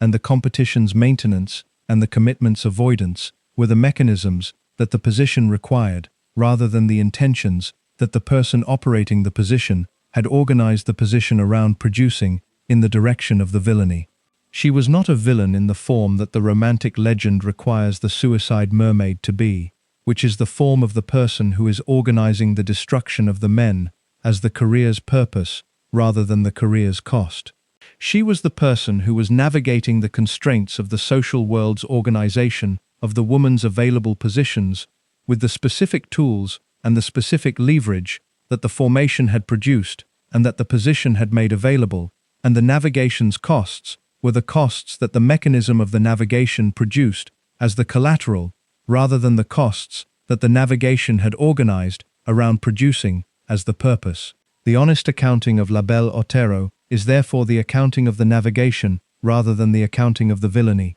and the navigation's accounting is the accounting that the following final part of this account examines in the terms of the verdict that the 11 parts preceding this one and the honest examination of this part have assembled. She said, "I have been a slave to my passions, but never to men." The sentence is the sentence that the accounts of La Belle Otero have preserved as the sentence that most precisely captured the self-accounting of the person who produced it, and the sentence requires the examination that the honest accounting demands rather than the examination that the romantic legend applies, because the romantic legend has always received the sentence as the triumphant declaration of the defiant woman who conquered the world's most powerful men, and the honest accounting requires the sentence to be received as the more complicated statement of the person who had identified, with the precision of the formation that Valga and Santiago de Compostela and the reading of the available rooms had produced, the specific distinction between the passion and the person. The passion was the thing she served. The men were the instrument of the passion's service. The distinction was the distinction of the person who has understood that the desire is the primary thing, and that the person who provides the opportunity for the desire's satisfaction is the secondary thing, and who has organized the career around the primary rather than the secondary in the specific way that the grande horizontale's social economy made available. The organizing around the primary rather than the secondary was the specific form of the answering to no one that the career had expressed, and the expression was the expression that the formation had produced from the Valga beginning, and that the career had deployed in the direction of the passion's service across the 25 years of the peak. The passion had been served. The service had produced the $25 million. The $25 million had been returned to the casino in the specific form of the passion's continued service in the medium of the risk rather than the medium of the desire, and the casino had received the $25 million in the form of the house advantage's sufficient sample across 40 years. The nothing was the nothing that the passion's service in both of its available mediums had produced at the endpoint of the 96 years, and the nothing was the honest accounting of the passion's service in the form of the experienced rather than the accumulated. The experienced was the $25 million worth of the distance between the Valga nothing and the nice apartment nothing, and the distance contained everything that this account has been assembling from the available evidence across its 13 parts. The village and the violence and the castanets and Paco and Lisbon and Jurgens and Marseille and the Folies Bergère and the fandango and the jewels on the costume and the 5 kings at the Café de Paris and the apartment with the 2 princes and the Egyptian viceroy's diamond ring for 3 days and the Alfonso the Chasse's emeralds and the Russian Grand Duke's pearls and the Liane de Pougy dinner and the jewels on the velvet cushion and the twin cupolas of the Carlton Hotel and the Lumière brothers film and the Renoir sitting and the Toulouse-Lautrec drawing and the D'Annunzio text and the Colette friendship and the suicide mermaid and the 6 claimed suicides and the 2 substantiated duels and the $25 million and the 40 years of the casino table and the palatial and the progression to the small apartment and the Rue d'Alsace-Lorraine and the no regrets at 96 and the April 10th, 1965 and the absence of the people and the jewels and the money at the end. The distance contained all of it. The all of it was the $25 million worth of the experienced, and the experienced was what the passionate service in both of its mediums had produced, from the vulgar nothing. And the vulgar nothing had been the nothing of the insufficient, and the violent, and the precarious, and the dependent, and the nice apartment. Nothing was the nothing of the experienced, and the sufficient, and the independent, and the no regrets. The two nothings were not the same nothing. The distance between them was la Belle Otero. What the distance tells about the specific form of female power available to the woman born without title or name or family connection in 1868 is what the distance has always told about the specific form of the power that the specific conditions of the era made available, which was the power of the navigation rather than the power of the elimination, the power of the person who has identified the constraints and who has developed the leverage against the constraints and who has deployed the leverage in the direction that the constraints navigation permitted, rather than the direction that the constraints elimination would have required. The elimination was not available. The navigation was. The navigation was what she did. The Carlton Hotel's twin cupolas are still on the Crozet. The Lumiere brothers' film is in the archive. The Renoir is in the collection. The Toulouse-Lautrec is in the collection. The D'Annunzio text is in the library. The Colette friendship is in the memoir. 5 kings left their dinner tables. 6 men are said to have died. 2 men duelled. 1 architect built a building in the shape of her body, and the building has been standing since 1912, and will be standing after this account has been read. She accumulated everything. She returned everything. She kept nothing except the having had it. The having had it was the no regrets. The no regrets was the honest accounting. The honest accounting was the account of a woman who was born with nothing in a village in Galicia in 1868, and who built from the nothing the career that the Belle Époque's specific conditions made available to the woman who had the formation that Valga had produced, and who deployed the formation with the intelligence and the reading of the available rooms that the formation had developed, and who arrived at 96 with the nothing of the Nice apartment and the no regrets of the person who had made the distance between the two nothings, the distance that the distance was. The distance was la Belle Otero. La Belle Otero was the distance. The distance ended on the 10th of April 1965, in the apartment on the Rue d'Alsace-Lorraine in Nice, France, in the absence of the kings and the jewels and the money. The absence of the kings and the jewels and the money at the end was the honest accounting of the passionate service in the medium of the experienced rather than the accumulated, and the honest accounting was the accounting that the no regrets required, and the no regrets was what she said, and she said it because it was true, and it was true because the distance between the two nothings was the $25 million worth of the La Belle Otero that the distance had been. Everything except herself. The hook said it. The hook was right. Thank you so much for watching until the end. If you loved this story, check out the other videos on your screen now. I think you'll really enjoy them. And don't forget to subscribe if you haven't already. See you in the next one.